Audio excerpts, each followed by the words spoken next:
You've been lied to about letting go.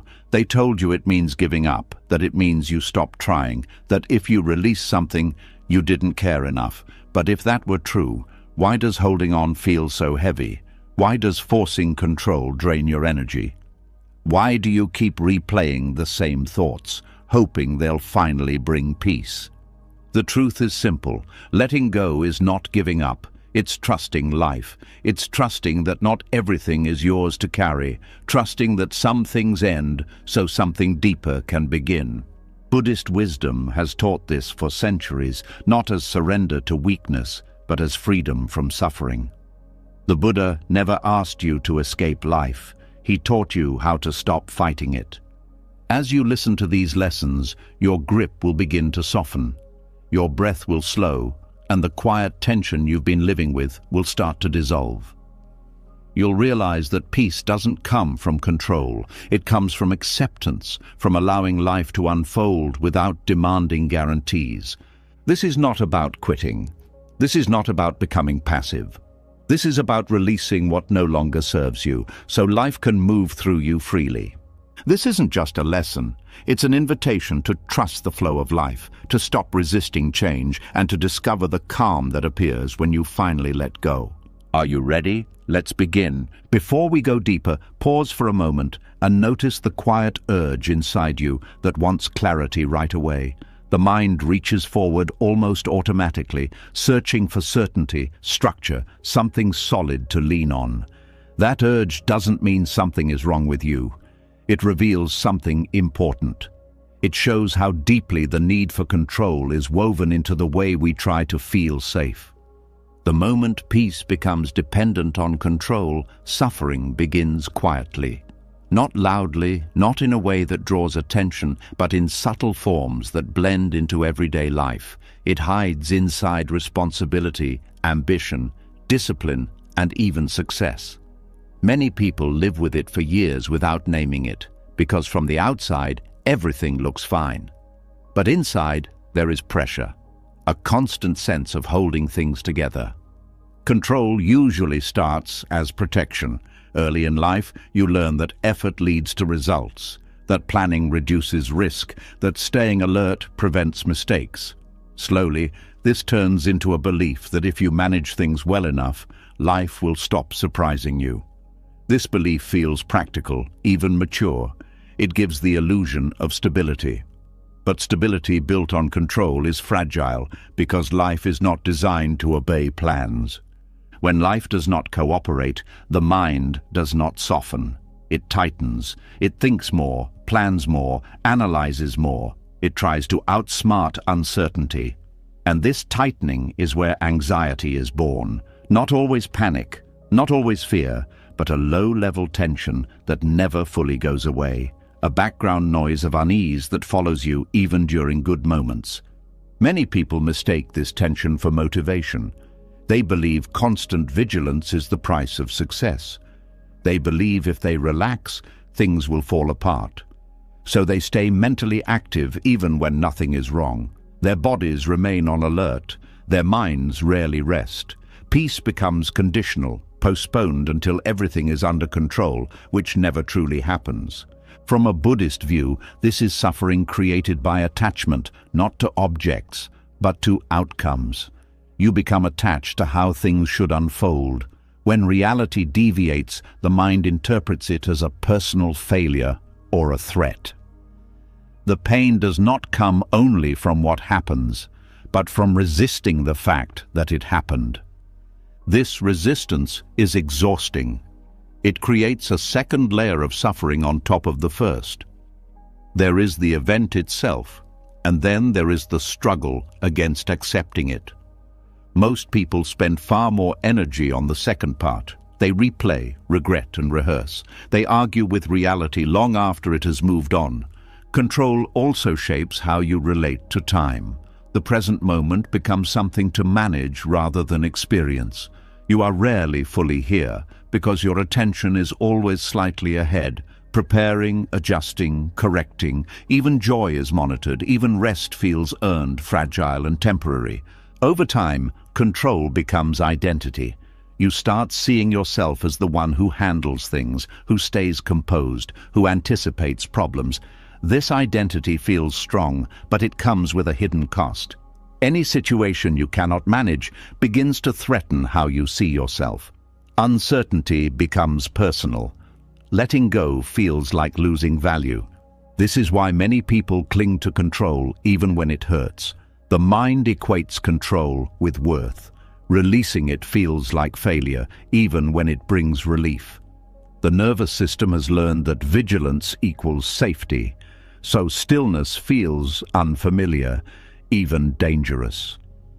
Anxiety thrives in this environment. It feeds on the belief that something must be done right now to prevent discomfort later. Thoughts become repetitive. Scenarios loop. The mind tries to solve problems that may never arrive. This activity feels useful, but it rarely creates peace. It keeps you busy, not calm. Buddhist teachings point to impermanence as the root of this struggle. Everything changes, whether you approve or not. Bodies age, emotions shift, relationships evolve, circumstances turn. Control attempts to deny this truth. It tries to freeze life at a tolerable moment, but life resists being frozen. When you cling to stability, change feels like loss. Even natural transitions feel threatening. The mind interprets movement as danger because it disrupts predictability.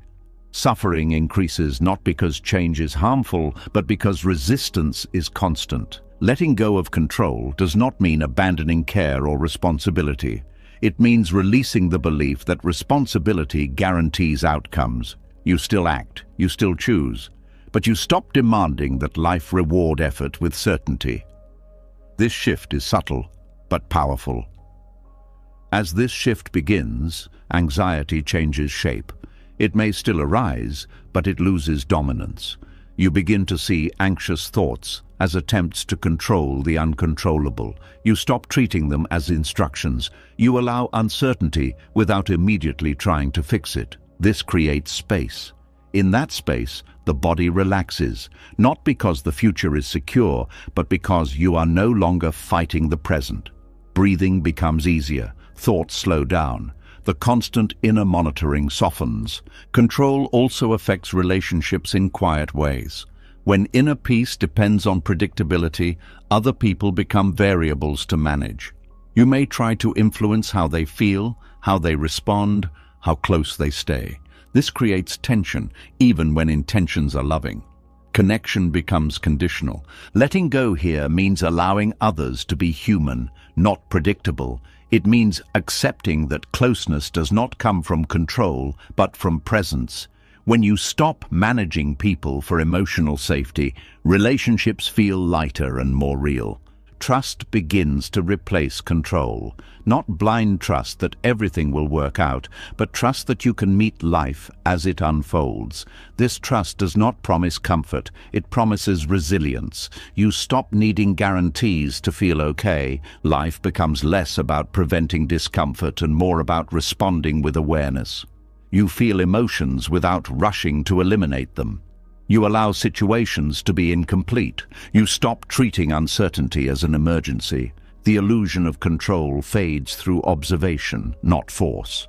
Each moment you notice the urge to control and choose to stay present, the grip loosens. Each time you allow life to move without interference, tension releases. This does not make life perfect. It makes it lighter. You stop bracing for impact. You stop carrying responsibilities that were never yours. You experience moments without immediately preparing for their end. Suffering decreases not because life becomes predictable, but because resistance decreases. You stop asking reality to confirm your safety before allowing yourself to rest. You stop confusing vigilance with wisdom. Peace emerges quietly when control loosens its hold. Not as an achievement, not as something earned, but as a natural state that was always there beneath the effort. As the grip on control softens, something else quietly comes into view. Beneath the planning, the vigilance, and the effort to manage life, there is often a deeper attachment that remains unseen. It is not an attachment to outcomes anymore, but to a version of yourself shaped by pain. Even when control loosens, this identity can continue to suffer. There is a strange familiarity in pain that has a story. It feels known, it feels justified, it feels personal. The mind often returns to it not because it wants to suffer, but because it believes the story protects something important.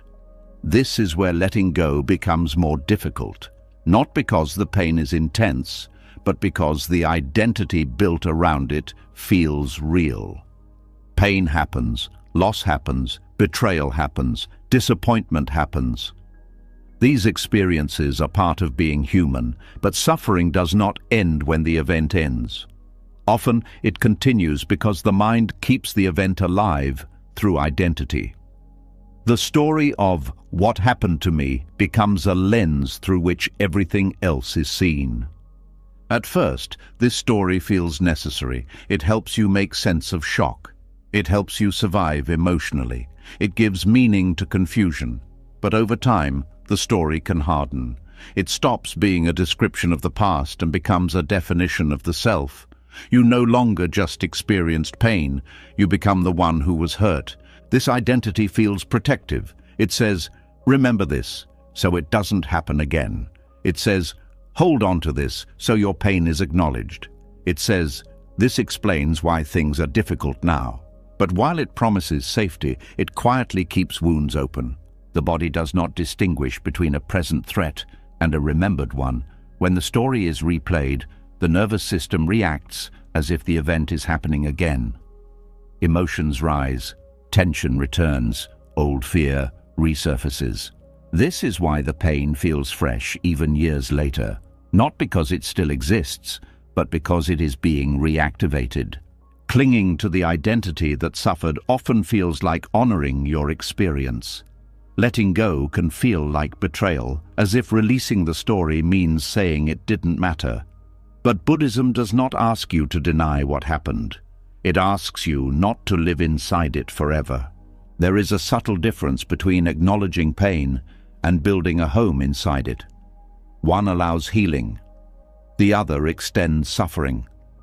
When the story becomes identity, every new experience is filtered through it. Neutral events feel threatening, kindness feels suspicious, joy feels temporary or undeserved. The mind may say, this is just who I am now. It may say, I'm cautious because I was hurt.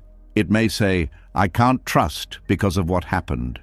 These statements feel logical, but they keep the past in charge of the present.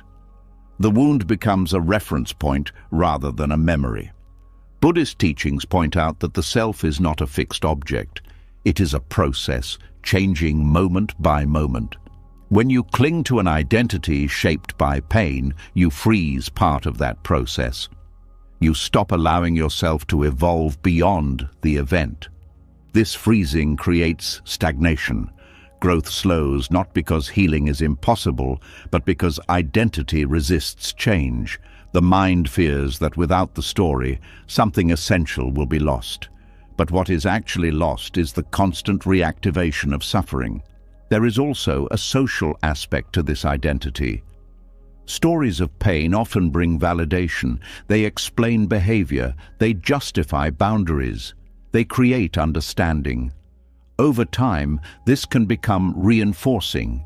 You may unconsciously return to the story because it confirms who you are to others.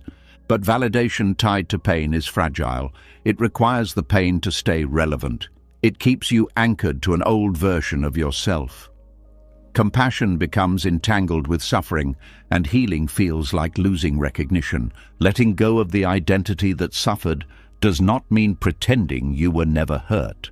It means allowing the hurt to be something that happened, not something you are. This shift is subtle but transformative. When the identity loosens, emotions still arise, but they pass more freely. Sadness comes and goes. Anger arises and dissolves. You stop feeding them with narrative. You experience feelings without attaching them to a permanent self. The mind may resist this at first. It may ask, If I'm not the one who was hurt, then who am I? This question can feel unsettling, but it opens space. In that space, something new becomes possible. Without the story constantly running, attention returns to the present. Sensations become clearer. Moments feel less filtered.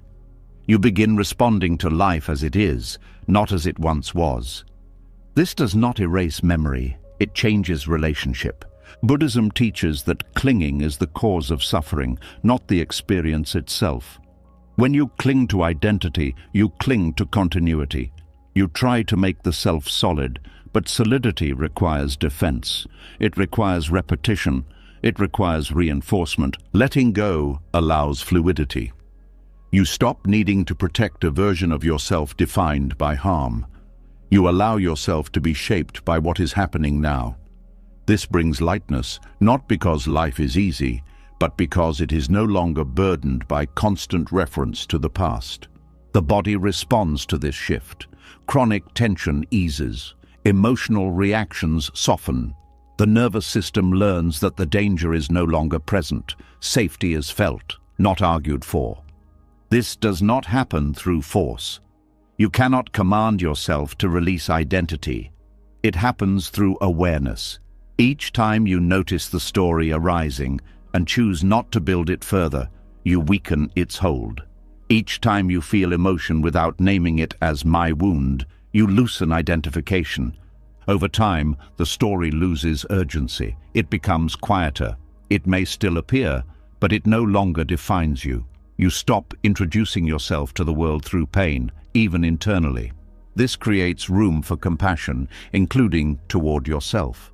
You stop judging your reactions as proof of brokenness. You see them as echoes, not truths. You meet yourself where you are without labeling yourself as damaged.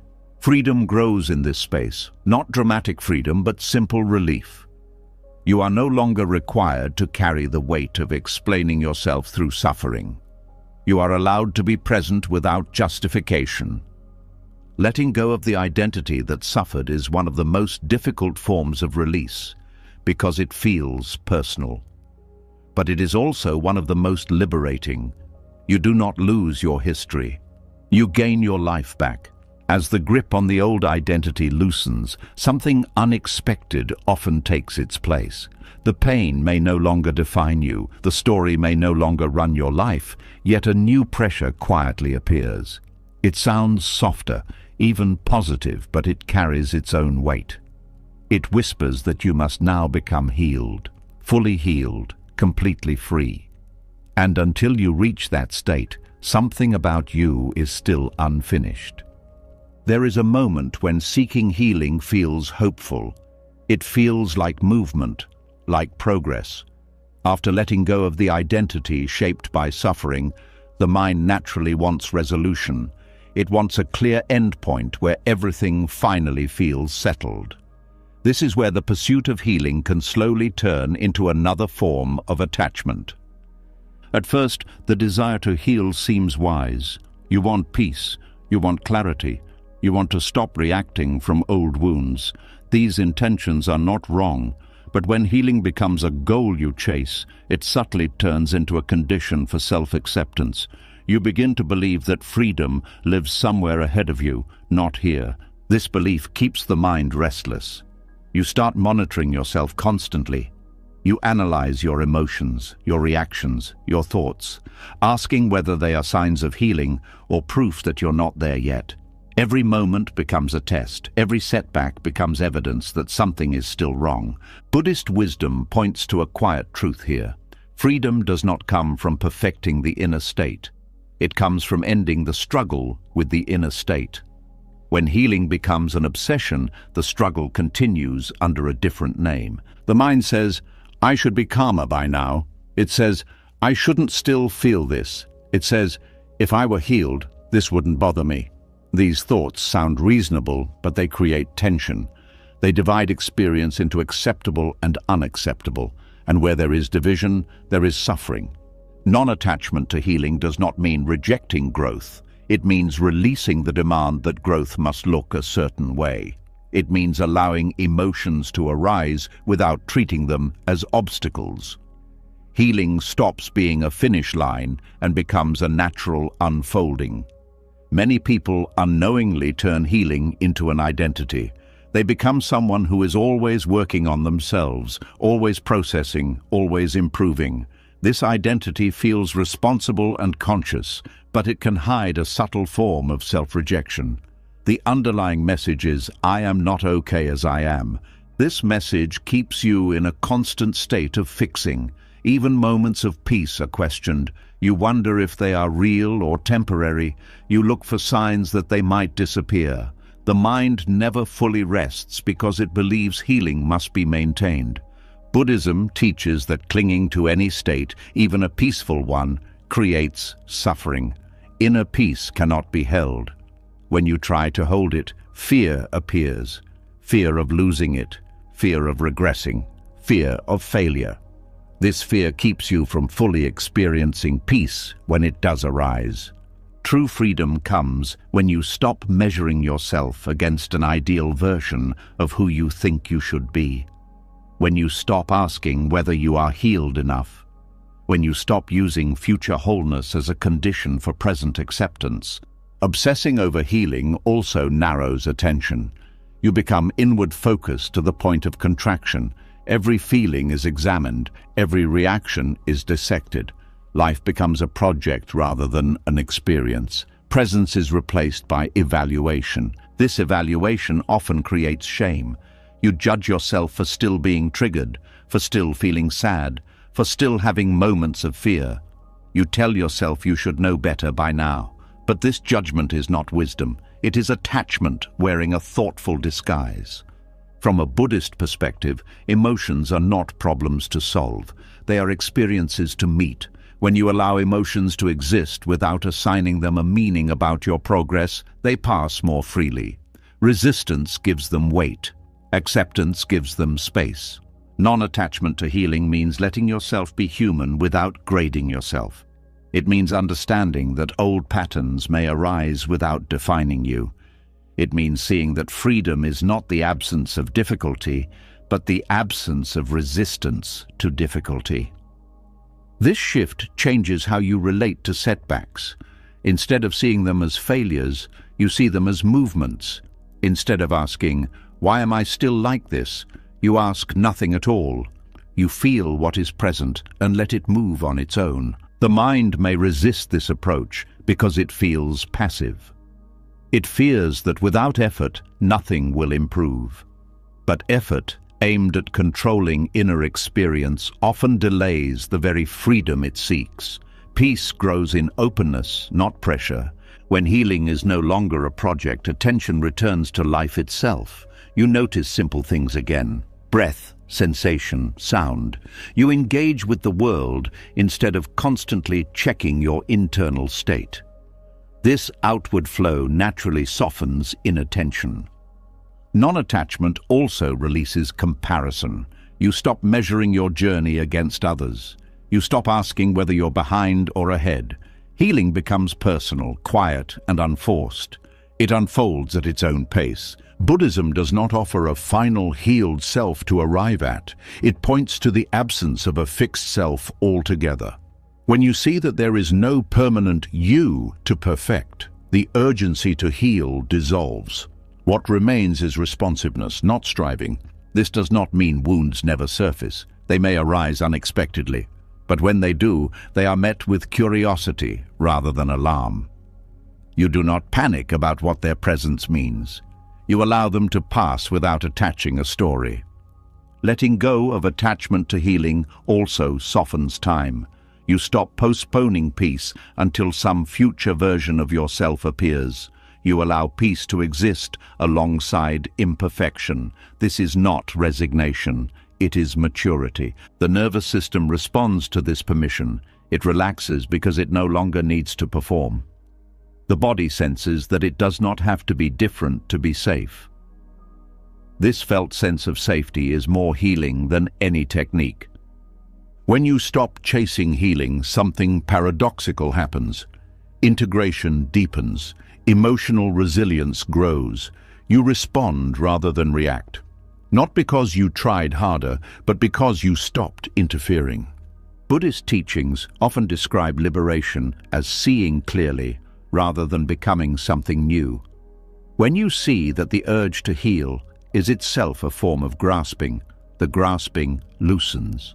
You stop chasing freedom and start living it. This way of being is quieter, less dramatic. There is no moment where you declare yourself healed. There is just less struggle, less inner commentary, less urgency to arrive somewhere else.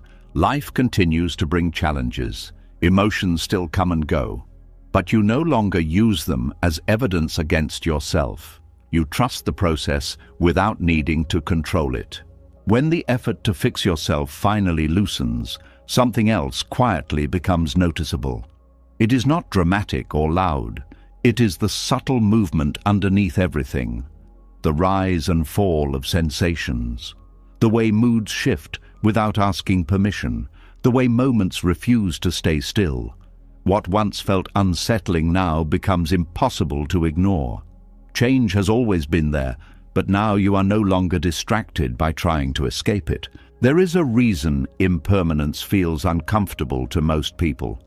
From early on, the mind learns to associate stability with safety. Consistency feels reassuring. Familiar routines, familiar relationships, familiar versions of ourselves give the nervous system a sense of ground. When something changes, even slightly, the body reacts before thought catches up. Muscles tighten, breath shortens, the system prepares for loss. This reaction is not a mistake, it is learned. Over time, impermanence becomes linked with pain. Things that change often leave. People drift, feelings fade, roles end. The mind concludes that change is something to manage, resist, or delay for as long as possible. This belief shapes behavior quietly but powerfully. You may notice how often energy is spent trying to keep things the same, holding on to phases that feel good, replaying moments that are already gone, avoiding decisions because they might alter what is familiar. Even growth can feel threatening when it requires leaving something behind. Buddhist teachings place impermanence at the center, not to create fear, but to end it. Suffering does not come from change itself. It comes from expecting permanence in a world that does not offer it. When expectation clashes with reality, tension appears. The tighter the expectation, the sharper the tension. Fighting impermanence takes many forms. Sometimes it looks like clinging to relationships past their natural shape. Sometimes it looks like refusing to accept the end of a chapter. Sometimes it looks like nostalgia that quietly replaces presence. Other times it shows up as anxiety about the future, an attempt to secure what has not yet happened. The mind often treats change as loss, even when nothing has been taken away. A mood shifts and is labeled decline. A routine ends and is labeled instability.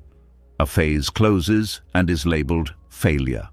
These labels are not facts. They are interpretations shaped by attachment. Trusting impermanence means learning to see change without immediately framing it as damage. It means recognizing that movement is not betrayal. Life does not turn against you when it shifts. It is simply doing what it has always done. This trust does not appear all at once. At first it feels like uncertainty without protection. The mind wants guarantees. It wants reassurance that change will lead somewhere better. But impermanence offers no promises. It offers only movement. This is where fear often appears. Fear that what is good will not return. Fear that what is lost will not be replaced. Fear that without stability, meaning will dissolve. These fears feel real because the mind equates continuity with identity. When things change, it feels like the self is at risk. But identity itself is shaped by impermanence. Thoughts shift, beliefs evolve. The person you were years ago no longer exists in the same way. This is not tragedy. It is evidence that change is not destruction. It is transformation. When impermanence is resisted, energy is spent bracing. You hold on to moments instead of living them. You protect versions of yourself instead of allowing growth. Life becomes something to preserve rather than something to participate in. Trusting impermanence allows participation. You engage fully, knowing that nothing stays fixed. This does not make moments less meaningful. It makes them more vivid. When you stop expecting permanence, you stop taking presence for granted. Buddhism teaches that clinging turns pleasure into fear. The moment you want an experience to last, anxiety enters. You begin monitoring its duration. You become aware of its fragility. Enjoyment becomes conditional. Trusting impermanence frees pleasure from this burden. You enjoy without gripping. Loss also changes under this view. Loss still hurts, but it does not feel like punishment. It feels like completion. Something has run its course. Pain arises not because change occurred, but because attachment expected continuity. When expectation softens, grief moves more naturally. Impermanence also applies to pain. Emotions that feel permanent are not. Even intense suffering shifts when it is allowed to move. Resistance freezes pain. Acceptance allows it to change shape. Trusting impermanence means trusting that no state defines you forever. This trust reduces urgency.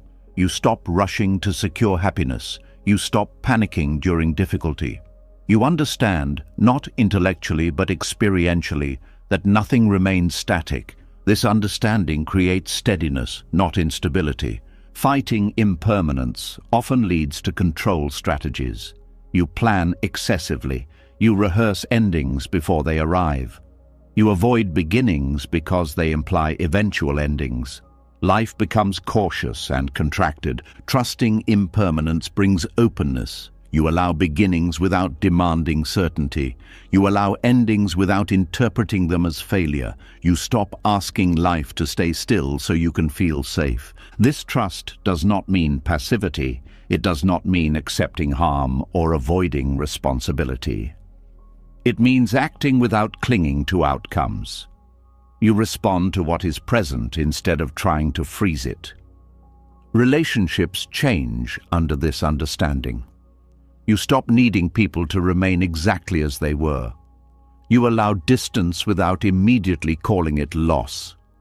You appreciate connection without demanding permanence. This creates more honesty and less fear. The body also responds differently to change when impermanence is trusted. Tension decreases. The nervous system stops bracing for disruption. There is a sense of flow rather than interruption. Change becomes movement instead of threat. Time feels different as well. You stop rushing moments. You stop postponing presence. You meet experiences as they arise, knowing they will pass. This awareness deepens attention rather than diminishing it. Trusting impermanence also softens regret. Past choices are seen as part of movement, not fixed mistakes. You recognize that each decision emerged from who you were at the time. Blame loosens. Compassion grows. Fear of the future decreases, not because the future is known, but because uncertainty is no longer interpreted as danger. You stop trying to outthink life. You meet it as it unfolds. Impermanence becomes an ally because it carries everything forward. Stagnation dissolves. Emotional states shift. Circumstances evolve. You are not trapped in any moment, pleasant or painful. When you stop fighting change, energy returns. You are no longer spending it resisting reality. This energy flows into awareness, creativity, and presence. Life feels lighter, not because it is easier, but because it is no longer opposed. This trust is quiet. It does not announce itself. It shows up as flexibility, as resilience, as the ability to stay open when things move. You bend without breaking. You feel without clinging. Impermanence stops being a concept and becomes a lived truth. You see it in breath, in sensation, in thought. Nothing stays. And because nothing stays, nothing has to be held. The fear of loss softens when you see that holding never prevented loss in the first place. What it prevented was ease. What it prevented was presence. Trusting impermanence allows life to pass through you without obstruction. Moments arrive, moments leave. You remain not as a fixed self, but as awareness moving with change. There is no effort required here, no technique to master. Just a willingness to stop demanding that life remain the same so you can feel safe. Change continues, as it always has, but it is no longer treated as an enemy. It is recognized as the rhythm that carries everything forward. As trust in change settles, the mind often reaches for something familiar to hold on to. Control has loosened. Fixed identities have softened. Even the chase for healing has slowed. Yet there is still a subtle grasp that feels comforting, almost virtuous. It doesn't feel like resistance. It feels like strength. It feels like hope. Hope is usually praised as something good. It sounds gentle, encouraging, necessary. People are taught to hold on to it during difficulty, to protect it at all costs.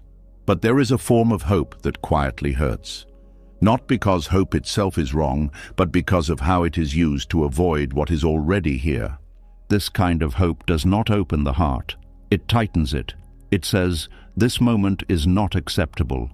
It says, things must become different before I can rest. It says, endure now so life can begin later. Without realizing it, hope becomes a way of rejecting the present. The quiet violence of this hope is not dramatic. It doesn't look like despair. It looks like patience, like endurance, like optimism. But underneath, there is tension, a subtle refusal to be where you are. A belief that peace exists somewhere else in time. When hope turns into attachment, the present moment becomes a problem to survive rather than a reality to meet. You are always leaning forward, waiting for conditions to improve. You tell yourself things will be better when something changes, when someone changes, when you change. This creates a life that is constantly postponed. You endure today in exchange for a better tomorrow, but tomorrow keeps moving. The mind keeps resetting the condition. Happiness is always one step ahead. Buddhism does not reject hope, but it is careful with it. It recognizes that hope tied to outcome creates suffering. When hope depends on reality becoming something else, disappointment is built in. You are asking life to cooperate with your expectations before you allow yourself to be at peace. This kind of hope feels necessary because it provides meaning during pain.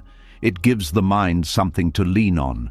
Without it, fear appears, fear that things might not change, fear that this is all there is. Hope becomes a shield against that fear, but shields also block contact. When you hide behind hope, you don't fully meet your experience. You don't allow grief to move through you. You don't allow uncertainty to settle.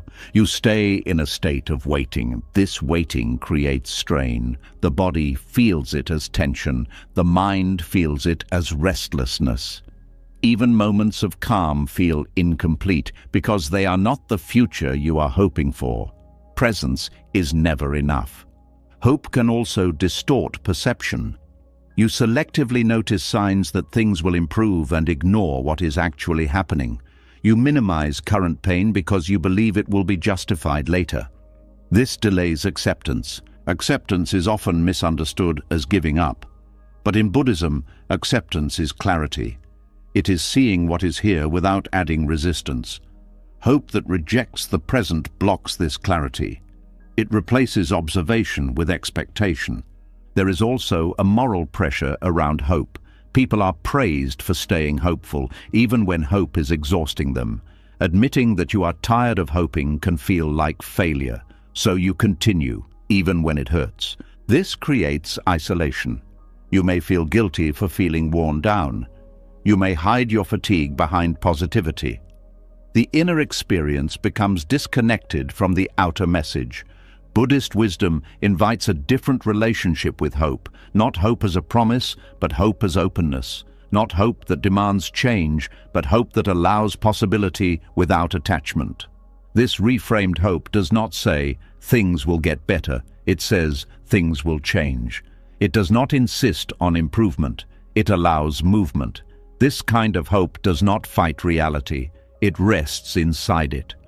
When hope stops demanding a specific outcome, something relaxes. You stop bargaining with life. You stop waiting for permission to feel okay.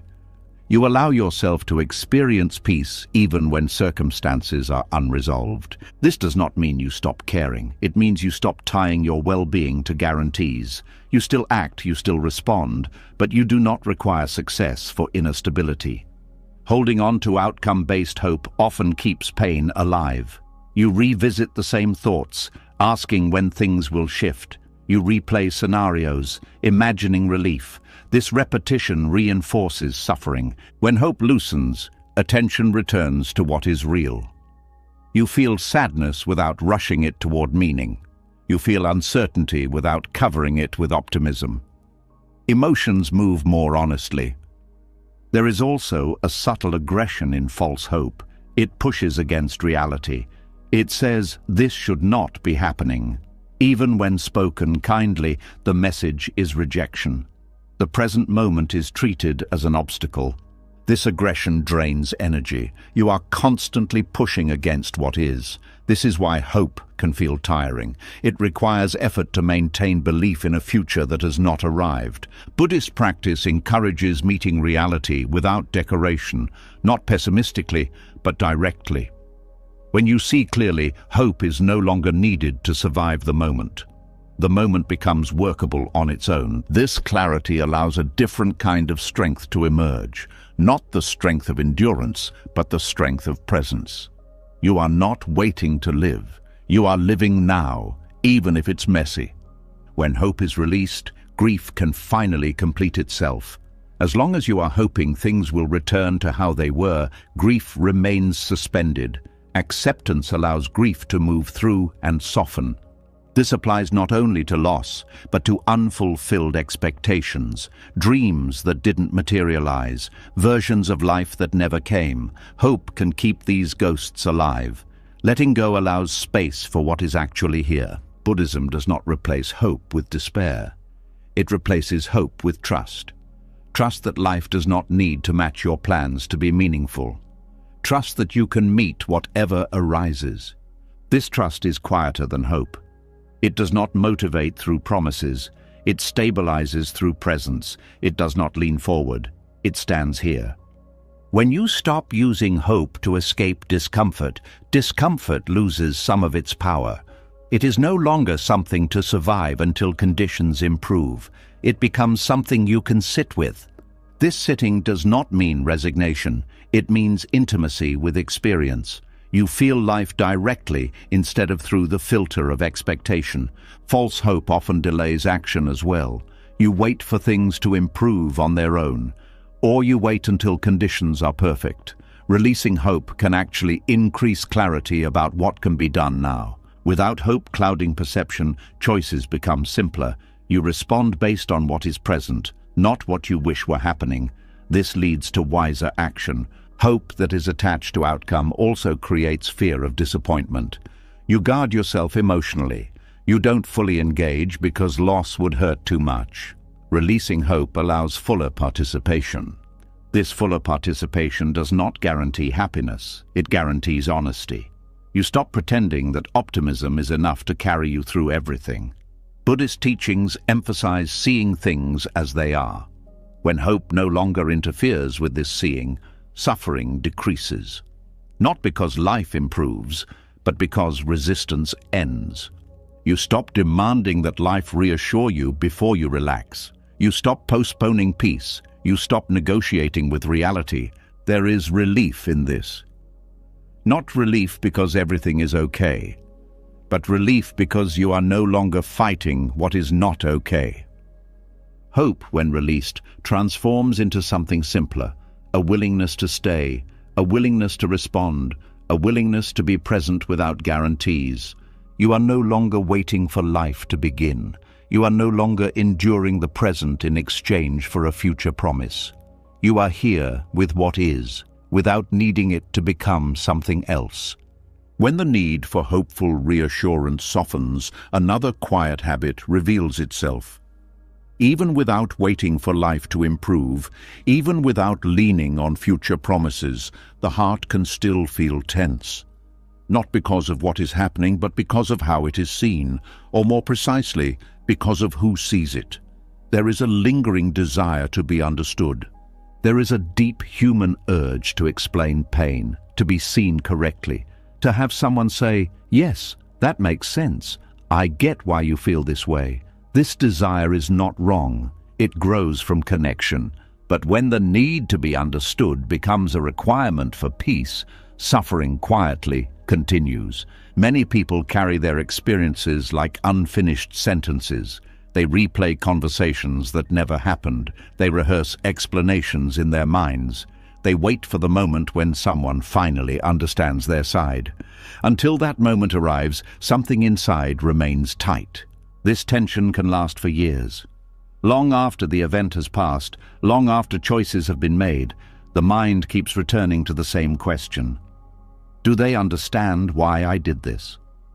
When the answer feels like no, discomfort lingers. The wish to be understood often hides behind reasonable motives. You want fairness, you want acknowledgement, you want clarity, but beneath these motives is a subtle attachment, the belief that your inner peace depends on someone else's recognition.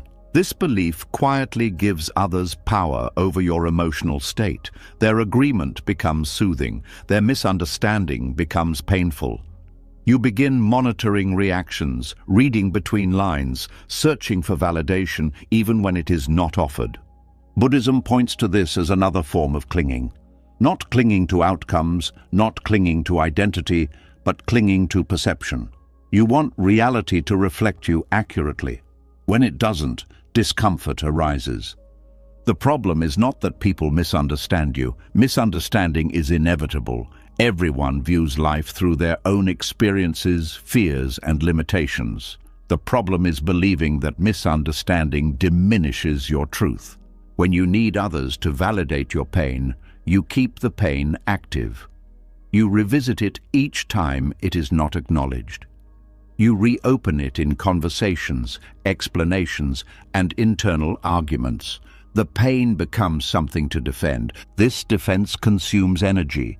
You feel it as frustration, as bitterness, as the urge to correct. Even silence from others can feel like rejection. You interpret it as proof that your experience does not matter.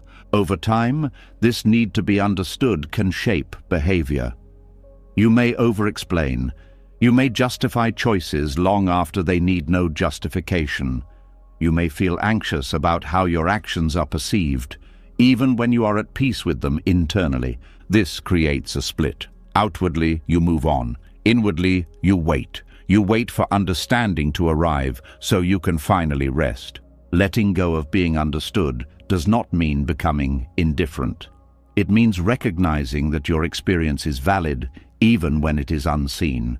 It means allowing your inner truth to stand on its own. This is difficult because the mind equates being understood with being safe.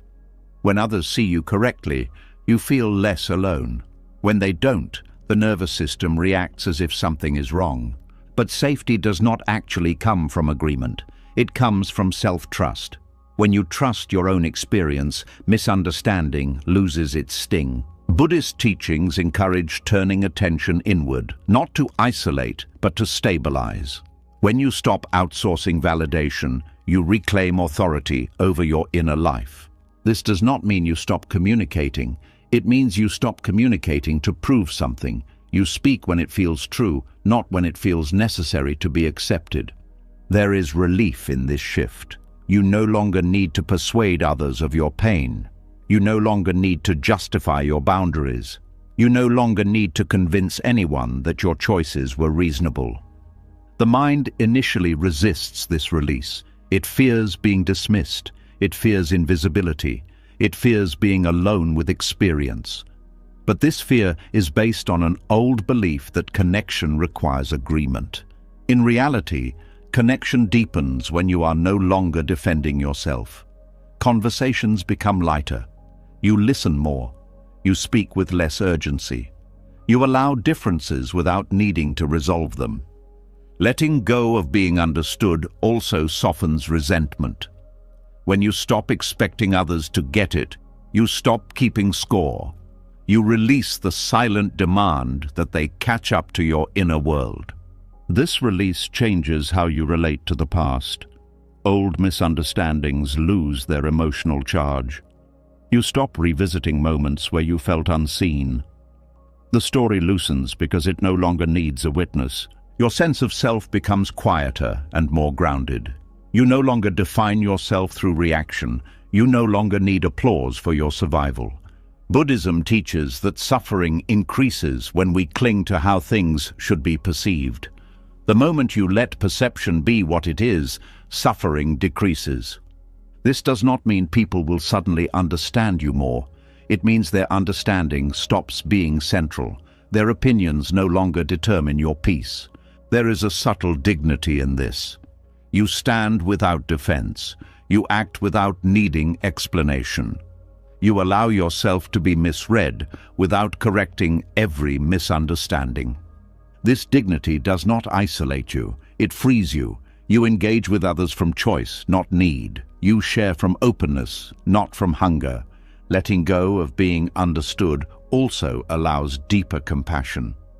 When you see how limited perception is, you stop taking misunderstanding personally. You recognize that others are acting from their own stories. This recognition softens judgment. You stop assuming ill intent. You stop expecting perfect empathy. You accept human limitation without bitterness. The nervous system relaxes as well. It no longer scans for approval. It no longer tightens when opinions differ. There is more internal space. You begin to notice how much energy was spent managing impressions, explaining yourself, clarifying, correcting. All of that energy returns when you stop.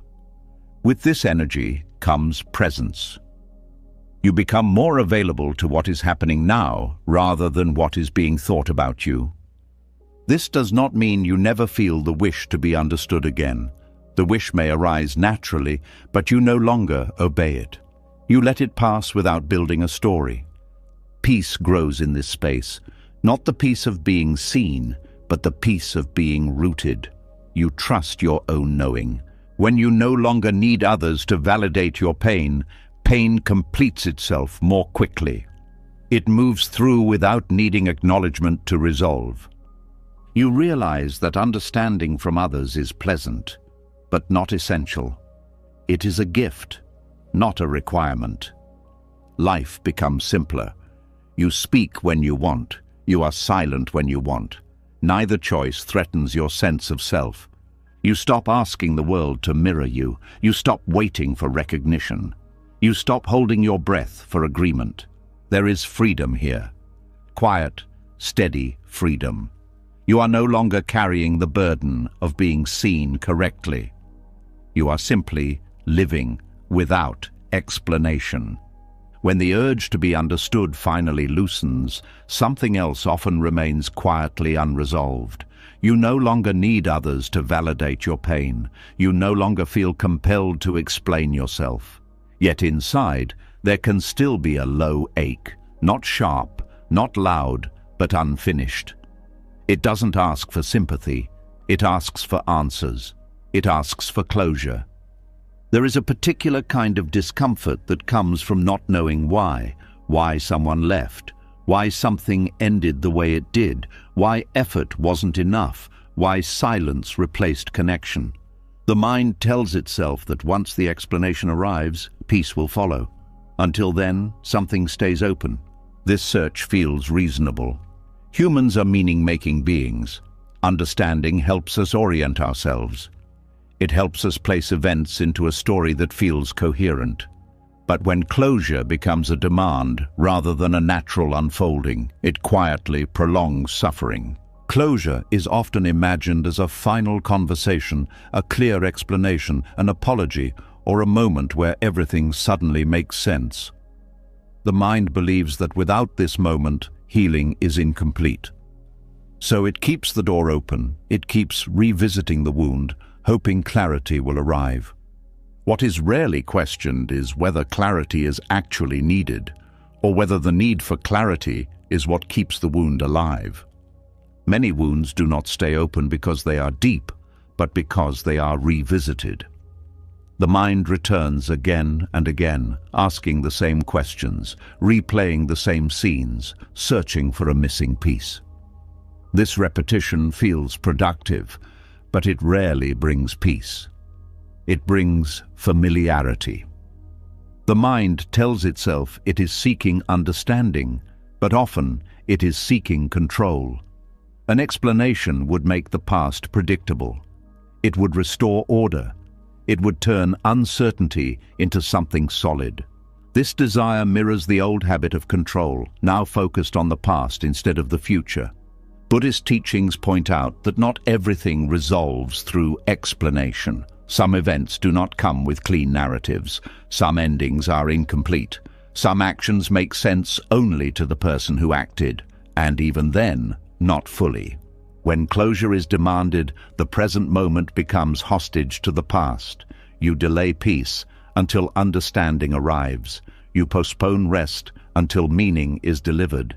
Life is lived with an open loop that never quite closes.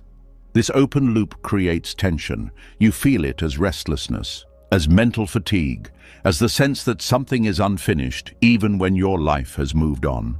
You may function well, but a part of you stays slightly turned backward. The mind often mistakes this tension for wisdom. It says, "I just want to understand."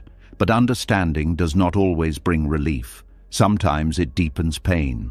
Sometimes it leads to more questions. Sometimes the explanation itself wounds. There is also a hidden hope in the search for closure. Hope that the explanation will soften the past. Hope that it will change how the event feels. Hope that it will validate your experience. When this hope is not fulfilled, disappointment compounds the original hurt. Surrendering the need for closure does not mean abandoning understanding altogether. It means recognizing when the search itself has become the source of suffering. It means seeing that some questions do not have answers that satisfy the heart. Buddhism teaches that clinging to resolution is another form of attachment. You cling to the idea that the past must make sense before you can be free. But freedom does not require agreement from history. It requires presence now. When you stop demanding closure, something shifts. The mind initially resists. It fears that without answers, the pain will never settle. But pain does not settle through explanation alone. It settles through allowing. Allowing does not mean approving.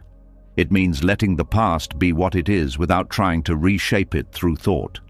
It means acknowledging that something ended without clarity and choosing not to reopen it every day. This choice is not easy. The mind has been trained to solve, to analyze, to complete loops. Letting a loop remain open feels unnatural, but not every story needs a final chapter to stop hurting. Some wounds close not when they are understood, but when they are no longer touched. The body understands this before the mind does.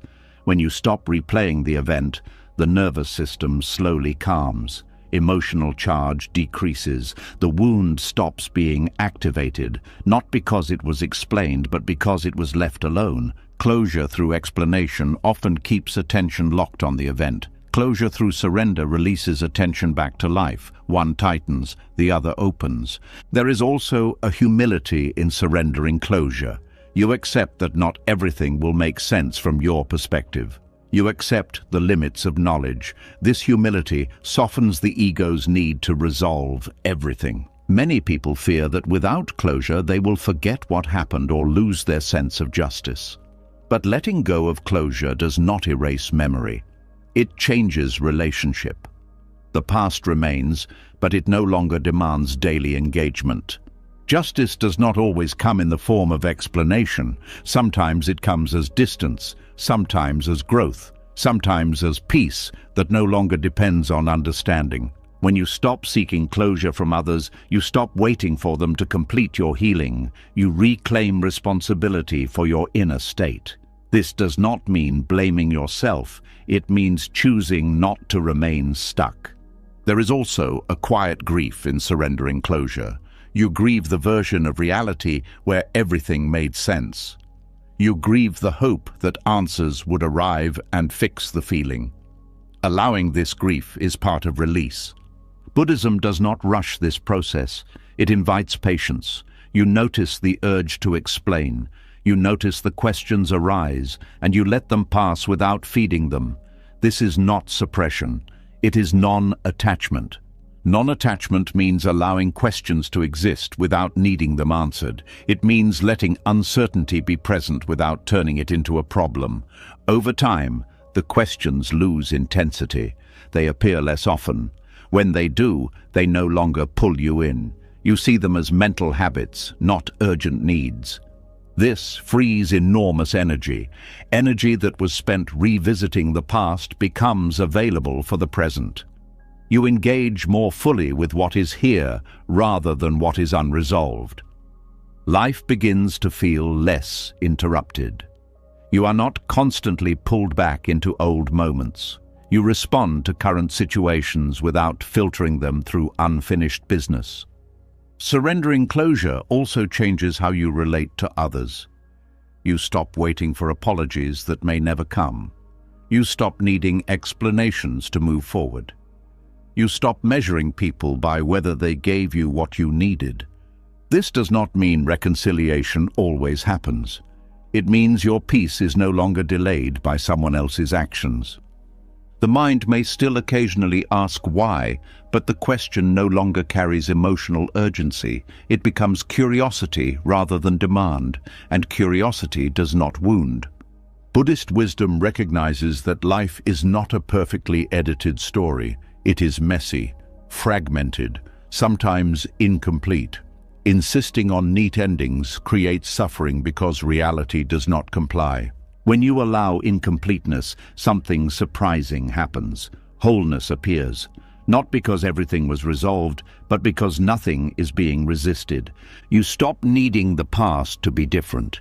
You stop asking it to justify itself. You allow it to exist as part of your experience without letting it define your present. The wound closes quietly when it is no longer reopened. There is no ceremony, no final explanation, just less pull, less charge, less weight.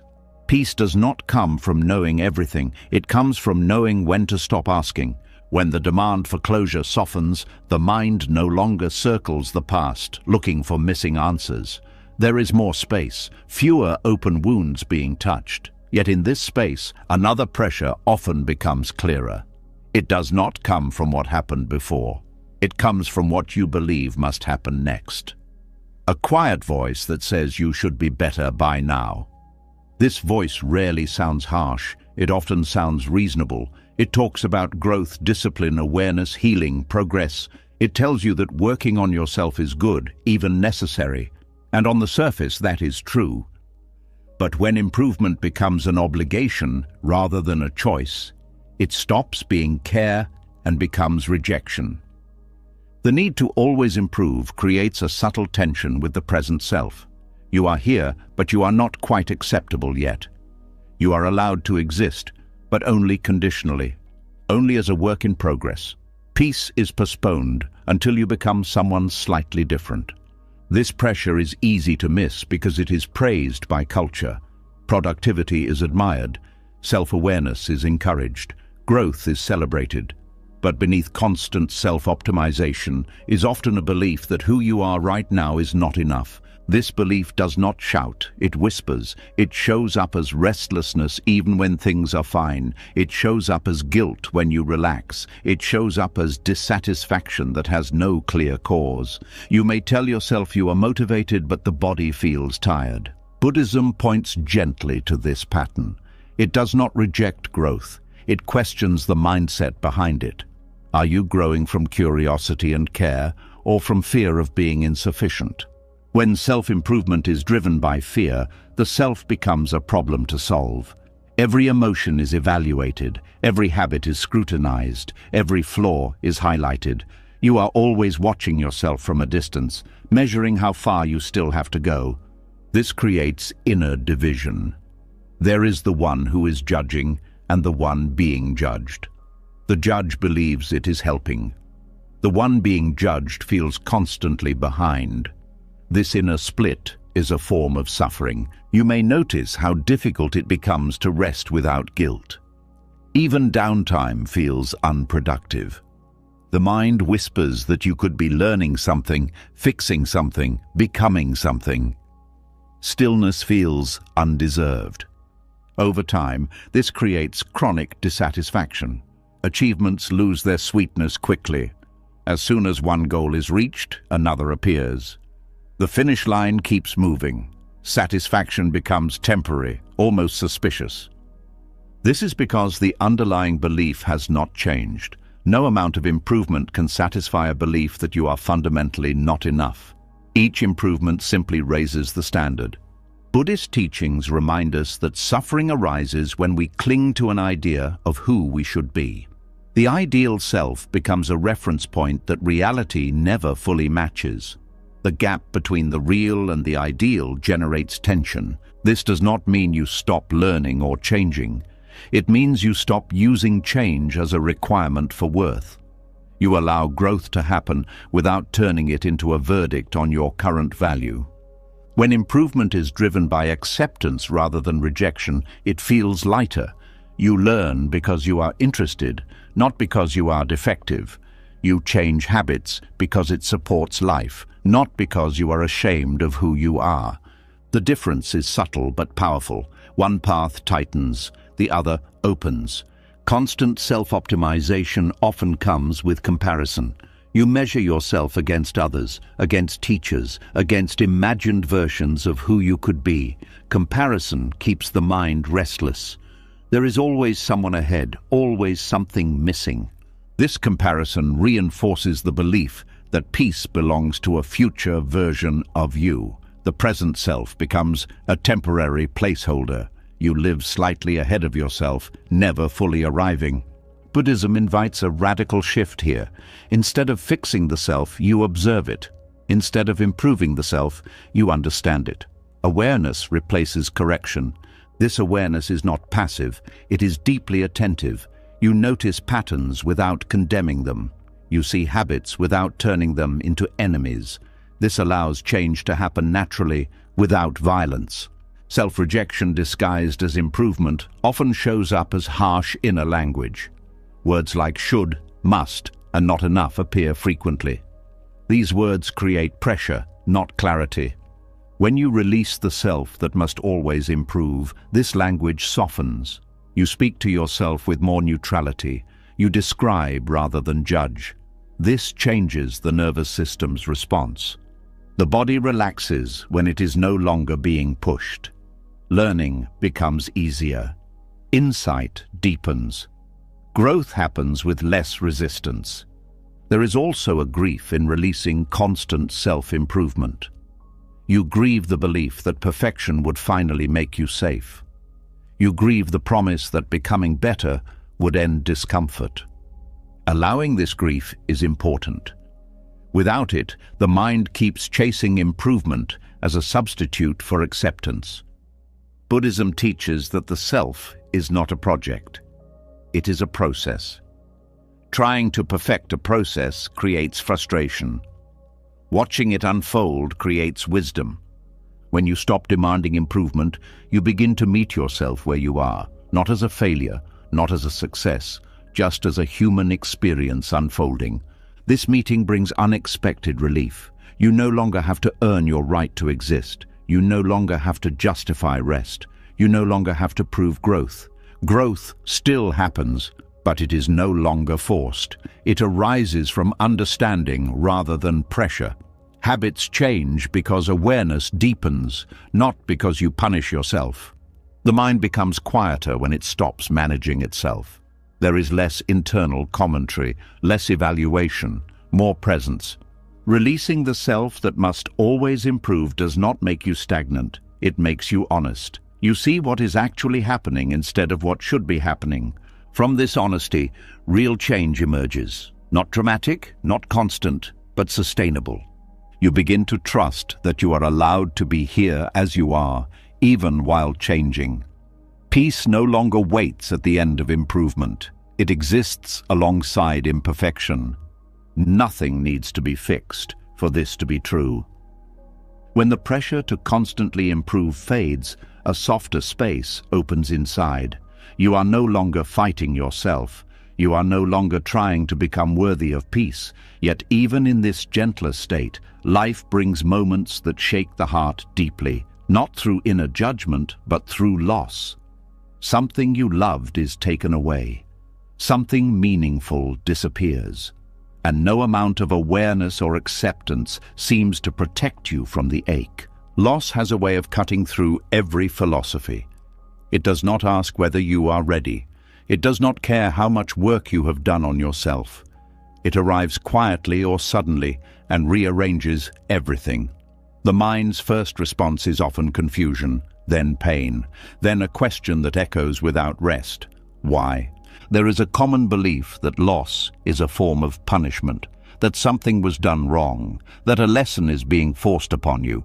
This belief may not be spoken aloud, but it lives beneath the surface. It turns grief into self-blame and sorrow into shame.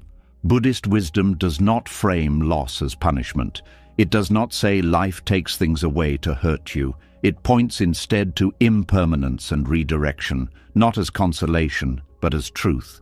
Everything that comes into being also passes. This is not cruelty. It is the nature of life. When something you love is removed, the pain does not come only from absence. It comes from the belief that what was taken was meant to stay, that it was supposed to complete you, that without it, something essential is missing. Attachment deepens love, but it also sharpens loss. You do not suffer because you cared. You suffer because the mind believed what you cared about was permanent. When that belief collapses, the nervous system reacts with shock. Trusting life during loss does not mean denying grief. Grief is a natural response to separation. Buddhism does not ask you to bypass it. It asks you not to add layers of meaning that increase suffering. One of those layers is the idea that loss means failure, that if you were wiser, more spiritual, more careful, things would not have ended. This belief gives the illusion of control, but it also creates guilt. You punish yourself for something that was never fully in your hands. Another layer is the belief that what was lost cannot be replaced, that joy has a limited supply, that love comes only once. This belief freezes the heart. It turns grief into fear of the future. Buddhist insight offers a different view. It sees loss as movement, not as judgment. What leaves makes space, not always immediately, not always gently, but inevitably. Space is created whether you welcome it or not. This does not mean everything that comes next will be better. It means life continues to unfold. Clinging to what was blocks your ability to meet what is now possible. When something you love is taken, attention collapses inward. You replay memories. You revisit moments. You try to hold on to what cannot be held. This is a natural response. But when replay becomes residence, pain deepens. Trusting life in loss means allowing grief without turning it into identity. You feel sorrow, but you do not become sorrow. You feel emptiness, but you do not become empty. The body needs time to process loss. Emotions come in waves. Some days feel bearable, others feel heavy. Buddhism teaches patience here, not patience as endurance, but patience as non-interference. You allow the waves to rise and fall without forcing resolution. Loss often strips away illusions, illusions of control, illusions of permanence, illusions of fairness. This stripping feels brutal because it exposes vulnerability. But vulnerability is not weakness. It is reality without armor. When you trust life, you stop asking loss to explain itself. You stop demanding meaning before allowing yourself to breathe. You accept that some things end without justification. This acceptance does not erase love. Love does not disappear when its object does. It changes form. It becomes memory. It becomes gratitude. It becomes quiet presence. Buddhist teachings remind us that clinging turns love into suffering. When you demand that love remain unchanged, pain intensifies. When you allow love to transform, pain softens. Loss also reveals where identity was attached. When something you love leaves, you may feel like a part of you has gone with it. This feeling shows how deeply the self was intertwined with the object of love. Trusting life here means allowing identity to loosen. You are more than what you lost. This is not a dismissal of pain, it is an expansion of perspective. Grief often brings fear that joy will never return, that life has peaked, that everything meaningful is behind you. These thoughts feel convincing because loss narrows vision. Buddhism encourages widening awareness during grief. You notice not only what is gone, but what remains. Breath, body, small moments, simple connections. This does not replace what was lost. It reminds you that life still moves. Redirection does not mean loss was necessary. It means that after loss, life takes a different shape. Paths close, others open. You do not need to celebrate this. You only need to acknowledge it. Many people resist redirection because it feels like betrayal. Moving forward can feel like abandoning what was loved, but staying frozen does not honor loss. It only prolongs suffering. Trusting life allows you to carry what mattered without being trapped by it. You remember without reliving. You honor without clinging. Buddhist wisdom also teaches that loss is shared. No one escapes it. Knowing this does not remove pain, but it removes isolation. You are not uniquely punished. You are participating in a universal human experience.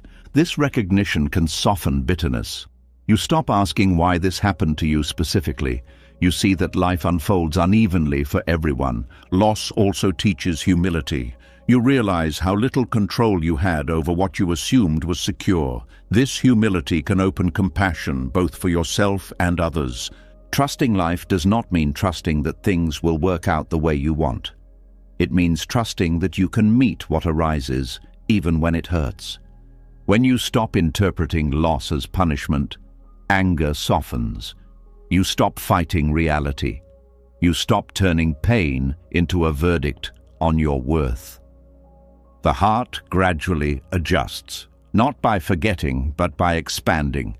You make room for grief alongside living.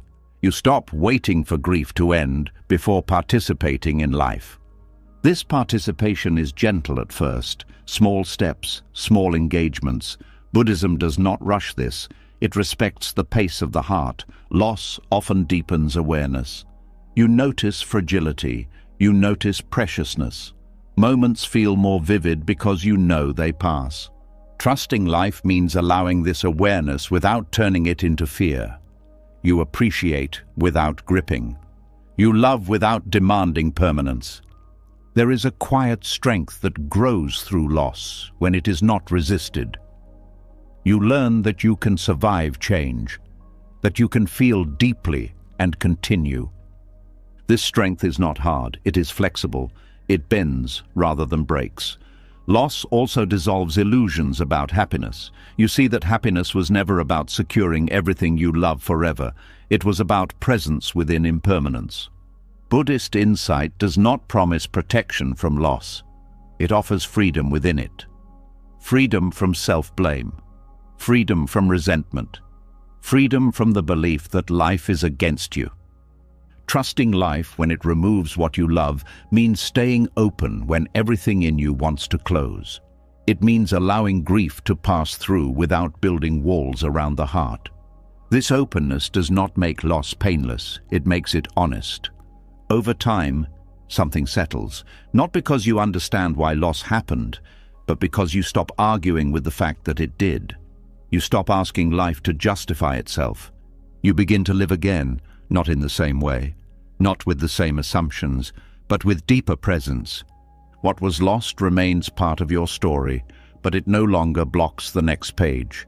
You carry love forward without needing it to look the same. Trust in life grows quietly here, not as belief, but as experience. You have seen that even when something precious is taken, you remain. Breath continues. Awareness continues. Life continues. This trust does not eliminate sorrow. It allows sorrow to coexist with living. You do not rush grief away. You do not worship it either. Loss becomes a passage, not a punishment. A movement, not a verdict. Life turns, and you turn with it, without needing to know where it leads. When life takes something you loved and you learn to keep your heart open, another kind of loss quietly makes itself known. Nothing has been taken yet. No event has occurred. And still, there is grief. It arrives without warning, heavy and confusing, because what hurts is not what happened, but what was supposed to happen.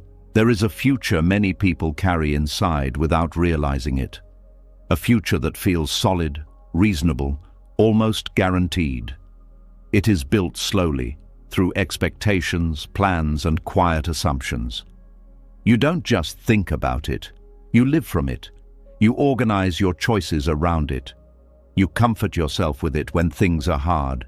This future feels so real that when it begins to slip, the body reacts as if something has already been lost.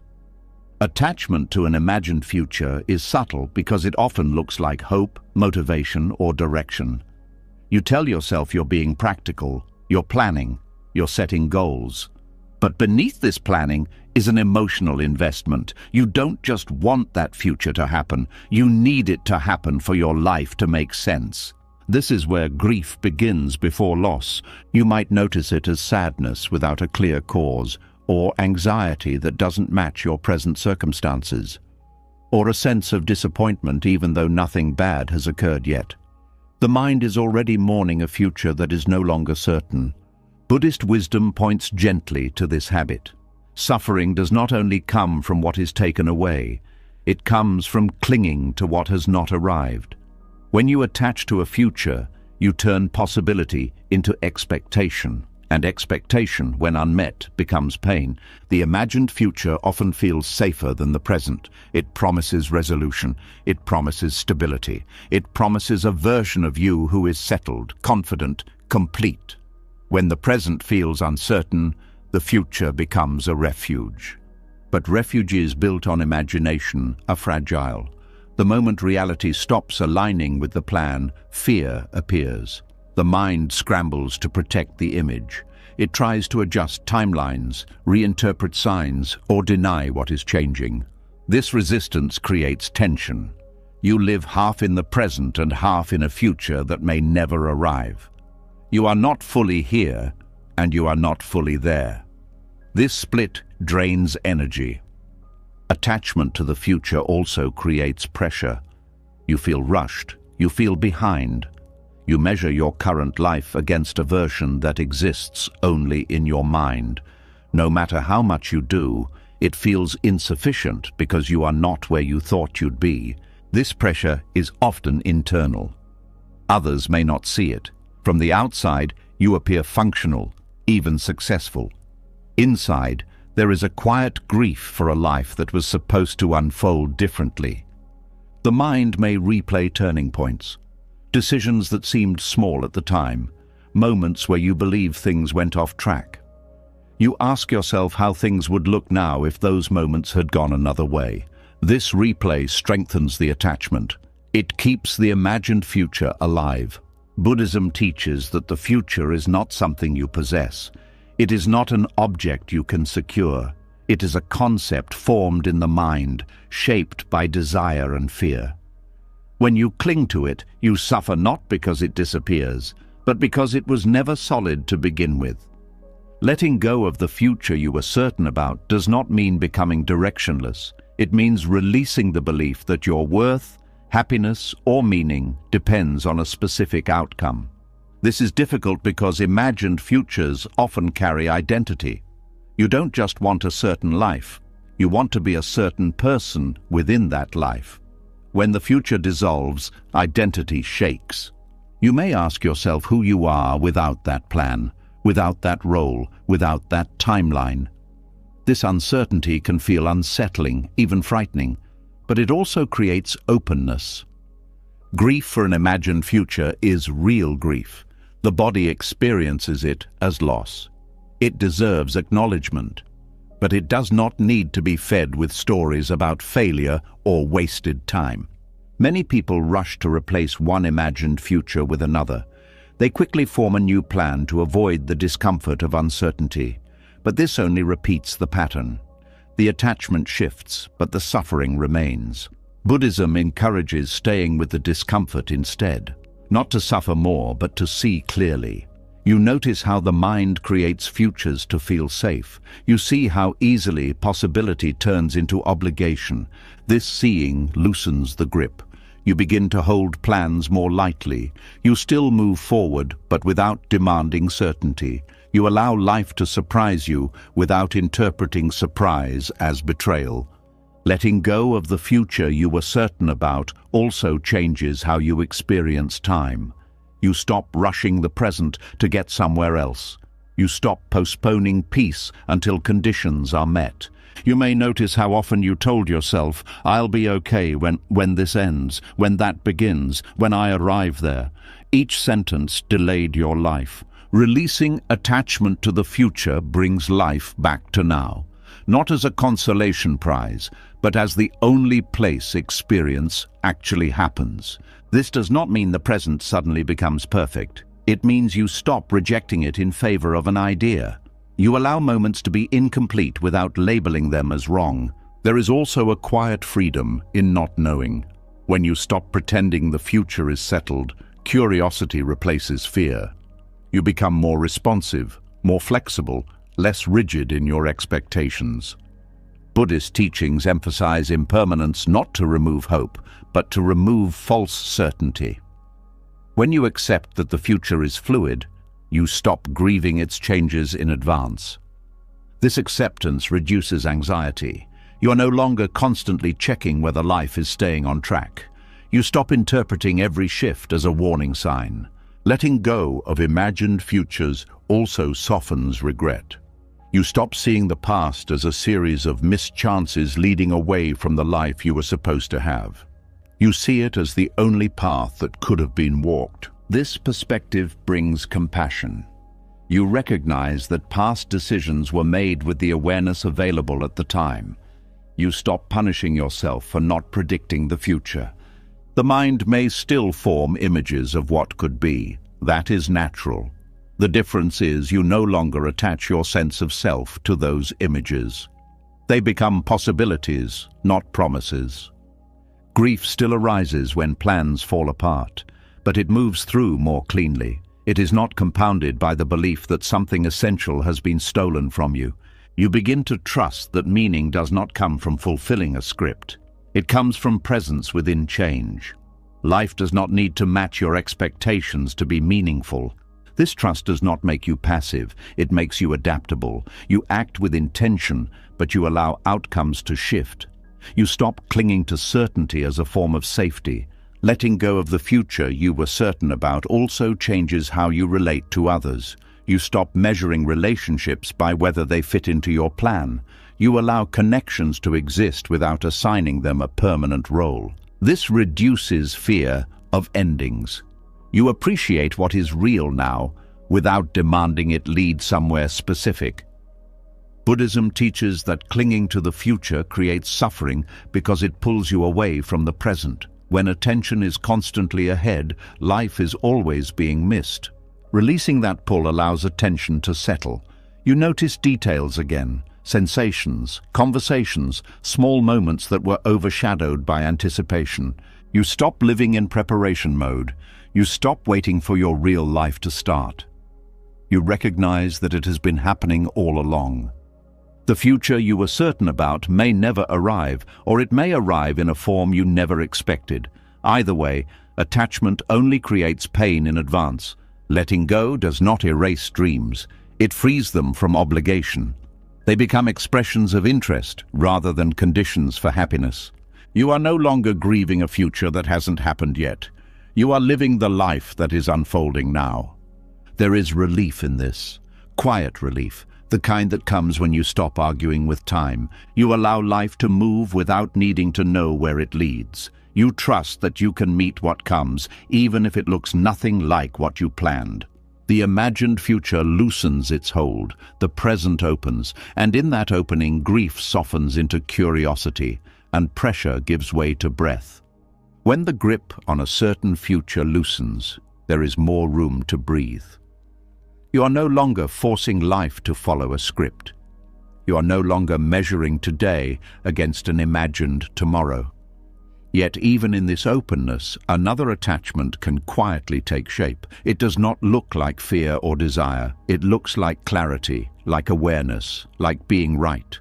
There is comfort in believing you see more clearly than others, that you understand life better, that your values are more refined, your choices more conscious, your reactions more justified. This comfort feels earned. After all, you have reflected. You have questioned yourself. You have let go of many illusions. Surely that counts for something. But when being right becomes part of who you are, it hardens. It stops being insight and starts being identity. Moral superiority rarely announces itself loudly. It often speaks softly through thoughts like, "I would never do that," or "they just don't get it," or "I've outgrown this kind of thinking."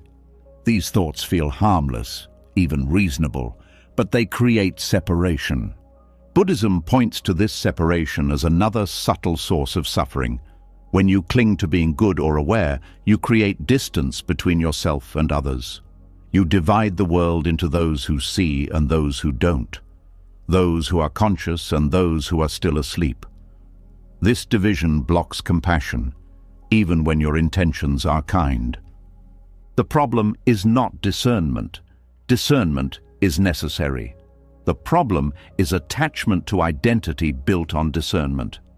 When awareness becomes a badge, it stops being fluid. It becomes something to protect. You may notice how easily judgment appears when someone acts differently than you would. You may not say anything out loud, but inside there is a tightening, a quiet evaluation, a sense of being above the situation. This tightening does not feel like anger. It feels like certainty. And certainty is difficult to question because it feels stable. But certainty about being right often hides fear. Fear of being wrong, fear of being ordinary, fear of losing the ground you have built under your sense of self. Buddhist teachings emphasize humility for this reason, not as self-denial, but as realism. No one sees the whole picture. No one is free from conditioning. Awareness is always partial. When you cling to moral superiority, you stop listening. You hear others through the filter of correction rather than curiosity. You look for where they are mistaken instead of where they are human. This blocks compassion because compassion requires closeness. It requires meeting others without needing them to be different. Superiority creates distance. It keeps you safe, but isolated. You may notice this most clearly in moments of disagreement. When someone holds a view you find harmful or misguided, the impulse to correct or dismiss can arise quickly. You may tell yourself you are standing for truth, but beneath that stance is often resistance to discomfort.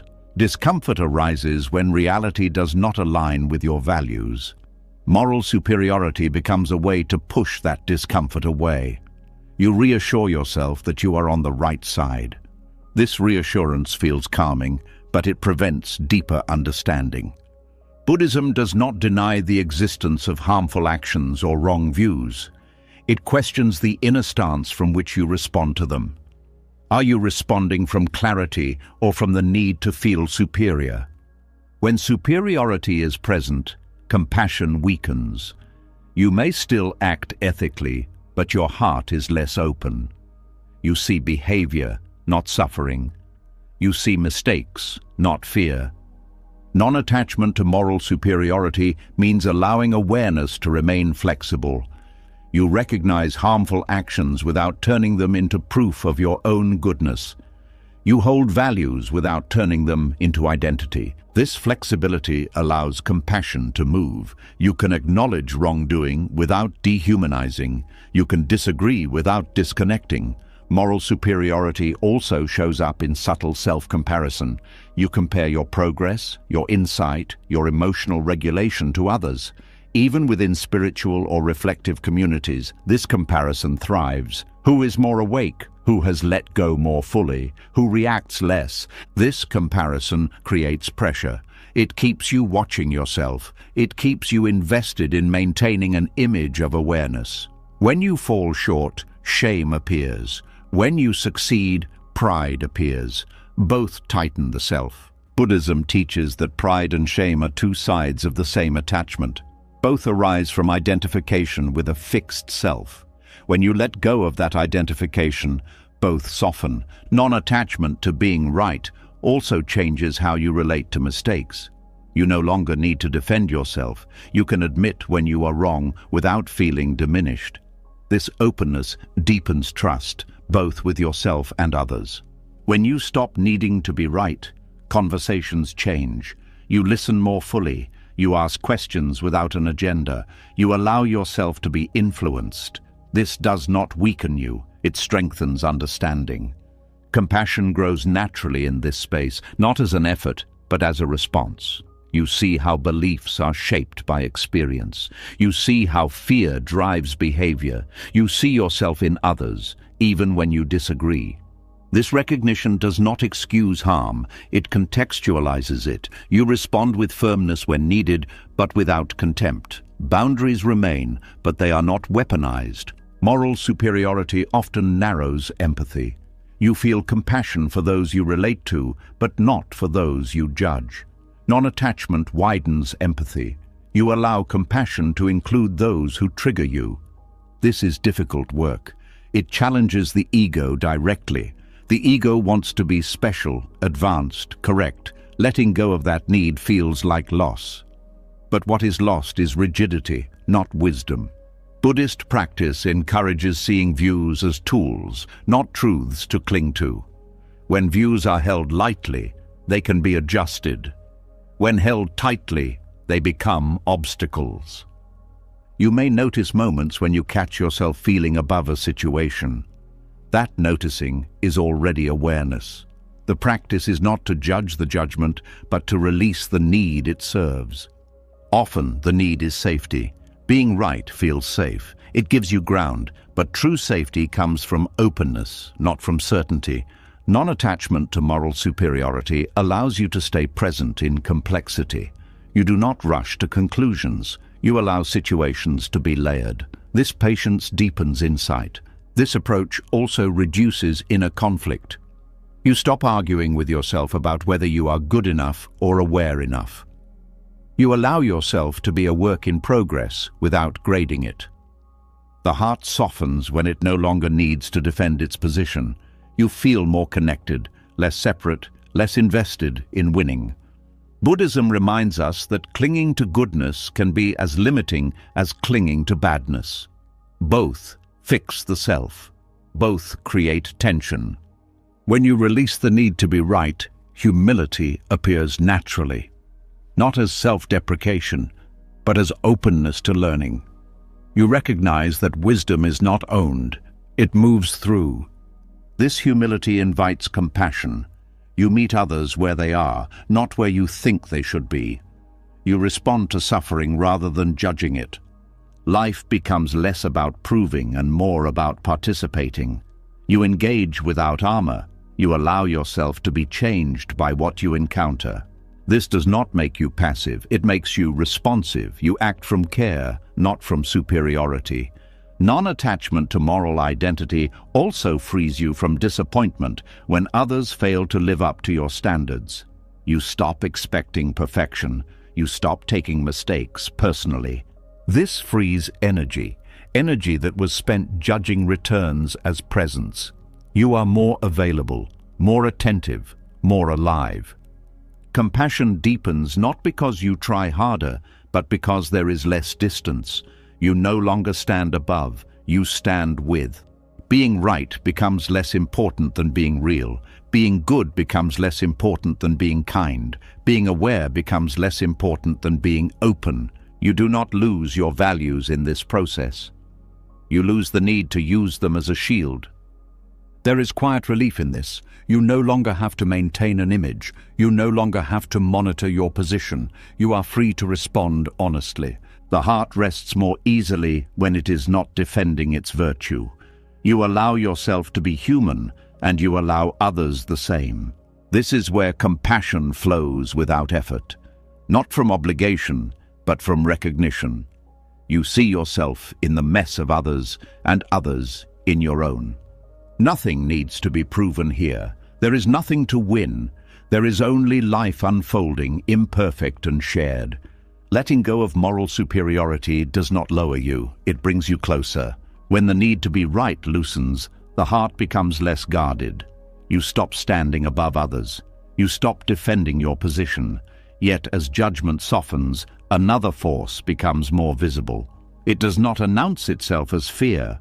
It presents itself as love, as care, as attachment. And only when you look closely do you notice the tension underneath. There is a common belief that attachment exists because we love deeply, that we cling because we care, that holding on is proof of connection. But Buddhism looks beneath the surface and sees something more fragile at work. Often, attachment is not born from love itself, but from fear, not fear of losing the other, but fear of what remains when the other is gone. Emotional attachment feels warm at first. It brings comfort, familiarity, and a sense of belonging, but it also carries anxiety, a subtle alertness, a need to secure, protect, and maintain. When attachment is present, love stops being free. It becomes conditional, even if the condition is never spoken. You may notice this fear in small ways. The discomfort when someone pulls away slightly. The anxiety when a message is not answered. The urge to hold tighter when things feel uncertain. These reactions are not about love disappearing. They are about fear being activated. Buddhism teaches that attachment is not the same as love. Love is spacious. Attachment is narrow. Love allows movement. Attachment resists it. Love wishes well without demand. Attachment demands reassurance. The fear behind attachment often goes unnoticed because it feels personal. It says, I need this connection. But what it really says is, I'm afraid of what I'll feel without it. This fear is not always dramatic. Sometimes it is a quiet emptiness the mind is desperate to avoid. Emptiness is deeply misunderstood. It is often associated with loneliness, meaninglessness, or lack. So the mind learns to fill it. With people, with roles, with emotional bonds that promise stability. Attachment becomes a strategy to avoid facing this emptiness. From a Buddhist perspective, emptiness does not mean nothingness. It means openness. It means the absence of a fixed self that needs constant reinforcement. But when this is not understood, emptiness feels threatening. Attachment steps in to provide structure. This is why attachment often intensifies when identity feels unstable. When you are unsure who you are, you cling more tightly to who you are with. When inner ground feels shaky, external connection becomes a lifeline. The problem is not connection. Humans are relational beings. The problem is using connection to avoid inner space. When attachment is driven by fear, it suffocates both you and the other. You may notice how attachment demands predictability. You want reassurance. You want consistency. You want guarantees. When these are threatened, anxiety rises. Love becomes vigilant. This vigilance creates suffering. You monitor the relationship. You interpret signals. You brace for loss even while things are fine. The present moment is never fully enjoyed because part of you is already preparing for absence. Buddhism points out that attachment creates pain not only when something ends, but while it exists. You suffer in advance. You fear loss while holding what you love. This fear colors the entire experience. Understanding the fear behind attachment changes how you relate to it. You stop judging yourself for clinging.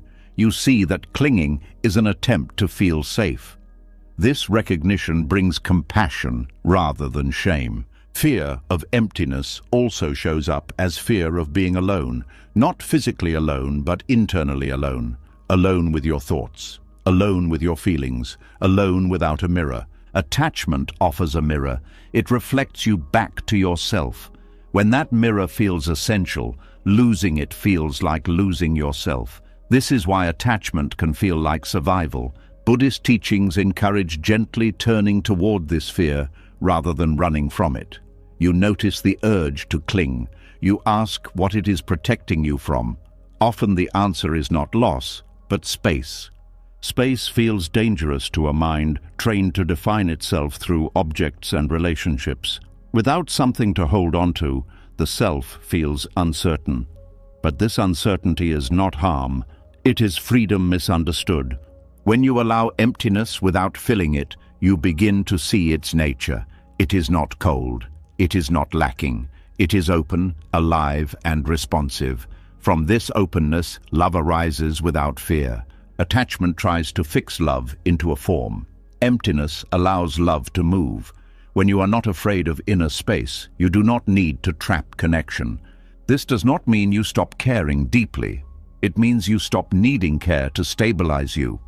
You allow relationships to be expressions of connection rather than sources of identity. Fear-driven attachment also creates roles. You become needed, or you need the other to need you. These roles feel comforting, but they restrict authenticity. You relate through function rather than presence. Buddhism invites releasing these roles. You meet others as they are, not as anchors. You allow connection without obligation. This creates honesty and ease. You may notice resistance here. The mind fears that without attachment, love will fade. But love does not require clinging to exist. In fact, clinging often blocks love's natural flow. When attachment loosens, love becomes lighter. You enjoy without gripping. You care without controlling. You allow closeness without demanding permanence. The fear of emptiness also shows up when relationships change, when intensity fades, when dynamics shift. Attachment interprets change as loss. Love understands change as movement. By seeing the fear beneath attachment, you stop blaming others for your anxiety. You recognize that the discomfort is internal. This recognition restores agency. You no longer ask others to manage your fear. You meet it yourself. You sit with the unease without rushing to fix it. This sitting builds inner stability. Inner stability does not mean independence from connection. It means freedom within connection. You are with others because you choose to be, not because you are afraid not to be. Buddhist practice often involves observing sensations and emotions as they arise. When attachment triggers fear, you notice the tightening, the urge, the story, and you let them pass. Over time, the fear loses intensity. You realize that emptiness does not swallow you, it holds you. You remain intact without constant reinforcement. This understanding changes how you grieve as well. Loss still hurts, but it does not collapse your sense of self. You feel sadness without feeling erased. Fear of emptiness also drives attachment to emotions themselves. You cling to feeling loved. You cling to being important. You cling to emotional highs. When they fade, you panic. Letting emotions come and go without attaching identity to them creates resilience. You enjoy warmth without needing it to last. You accept coolness without despair. Buddhism teaches that all experiences are impermanent. Attachment resists this truth. Fear amplifies it. Love accepts it. When you no longer fear emptiness, you stop demanding permanence. You meet each moment fully and release it naturally. This release does not make you distant, it makes you present. You are no longer distracted by fear of losing what is here. Attachment rooted in fear also limits compassion. You prioritize what feels safe over what is true. You avoid honesty to preserve connection. Letting go of fear allows integrity. You speak more openly. You listen more fully. You allow relationships to evolve without manipulation. This does not guarantee comfort. It guarantees authenticity. Fear of emptiness keeps the heart busy. Love rooted in openness lets the heart rest. When you see attachment clearly, you stop romanticizing it. You respect it as a coping mechanism, but you do not mistake it for love. Love does not need to bind. It flows freely when there is nothing to protect against. As fear loosens, attachment softens naturally. You do not force detachment. You simply no longer need to cling. Emptiness reveals itself not as absence, but as space where everything arises and passes. In this space, love is not threatened by change. You remain connected without being trapped. You care without fear. You allow life to move through relationships without gripping. The heart learns that it can stay open even when nothing is held, and in that openness, love becomes what it was always meant to be. As the fear beneath attachment becomes clearer, another layer of pain often reveals itself. You may no longer cling as tightly. You may understand where fear comes from, and yet something still feels heavy. Not because you are attached to someone, but because you are attached to what was done to you. The story has shifted, but the weight remains. This is where the self who was wronged quietly continues to suffer. There is a particular kind of pain that comes from injustice. It feels sharp, personal, and deeply unfair. Something happened that should not have happened. Someone crossed a line. Something was taken, dismissed, or ignored. At the moment it occurred, the pain was real and unavoidable. But long after the event ends, the suffering can continue through identity. At first, identifying as the one who was wronged feels natural. It validates the pain. It confirms that what happened mattered. It protects against denial. Without this recognition, the experience might feel erased. So the mind holds onto it, not out of bitterness, but out of a need for truth. Over time, however, this identity can solidify. You no longer just remember the injustice, you carry it. It becomes part of how you see yourself and the world. Conversations are filtered through it. Reactions are shaped by it. The nervous system stays alert, as if the threat is still present. Buddhist wisdom does not deny injustice. It does not ask you to pretend harm did not occur. What it questions is what happens when the identity built around injustice becomes permanent. When the event ends, but the self who was wronged continues to live. This identity often feels justified, and in many ways it is. Something unfair happened. Anger, sadness, and resentment are natural responses. The problem arises when these responses harden into a fixed sense of self. When you stop saying, "This happened to me," and start living as, "This is who I am now." The body does not know time the way the mind does. When the story of injustice is replayed, the body reacts as if it is happening again. Heart rate changes, muscles tighten, emotions rise. This is how suffering continues even in the absence of danger. Holding on to the identity of being wronged can feel like holding on to dignity. Letting go may feel like letting the other person off the hook. It may feel like betrayal of your own pain. This fear keeps the identity alive, but Buddhism makes a clear distinction between accountability and attachment. You can acknowledge wrongdoing without building your sense of self around it. You can remember without reliving. You can honor pain without carrying it forever. The self who was wronged often seeks balance. It wants acknowledgement. It wants fairness restored. When this does not happen, frustration deepens. You may replay conversations that never occurred. You may imagine different outcomes. You may wait for recognition that never comes. This waiting keeps the wound open. Peace becomes conditional. It depends on something external happening to correct the past. When correction does not arrive, suffering persists. The identity rooted in injustice also shapes expectations. You may approach new situations defensively. You may anticipate harm. You may interpret neutral actions as threats. The past becomes a lens through which everything is viewed. This lens narrows experience.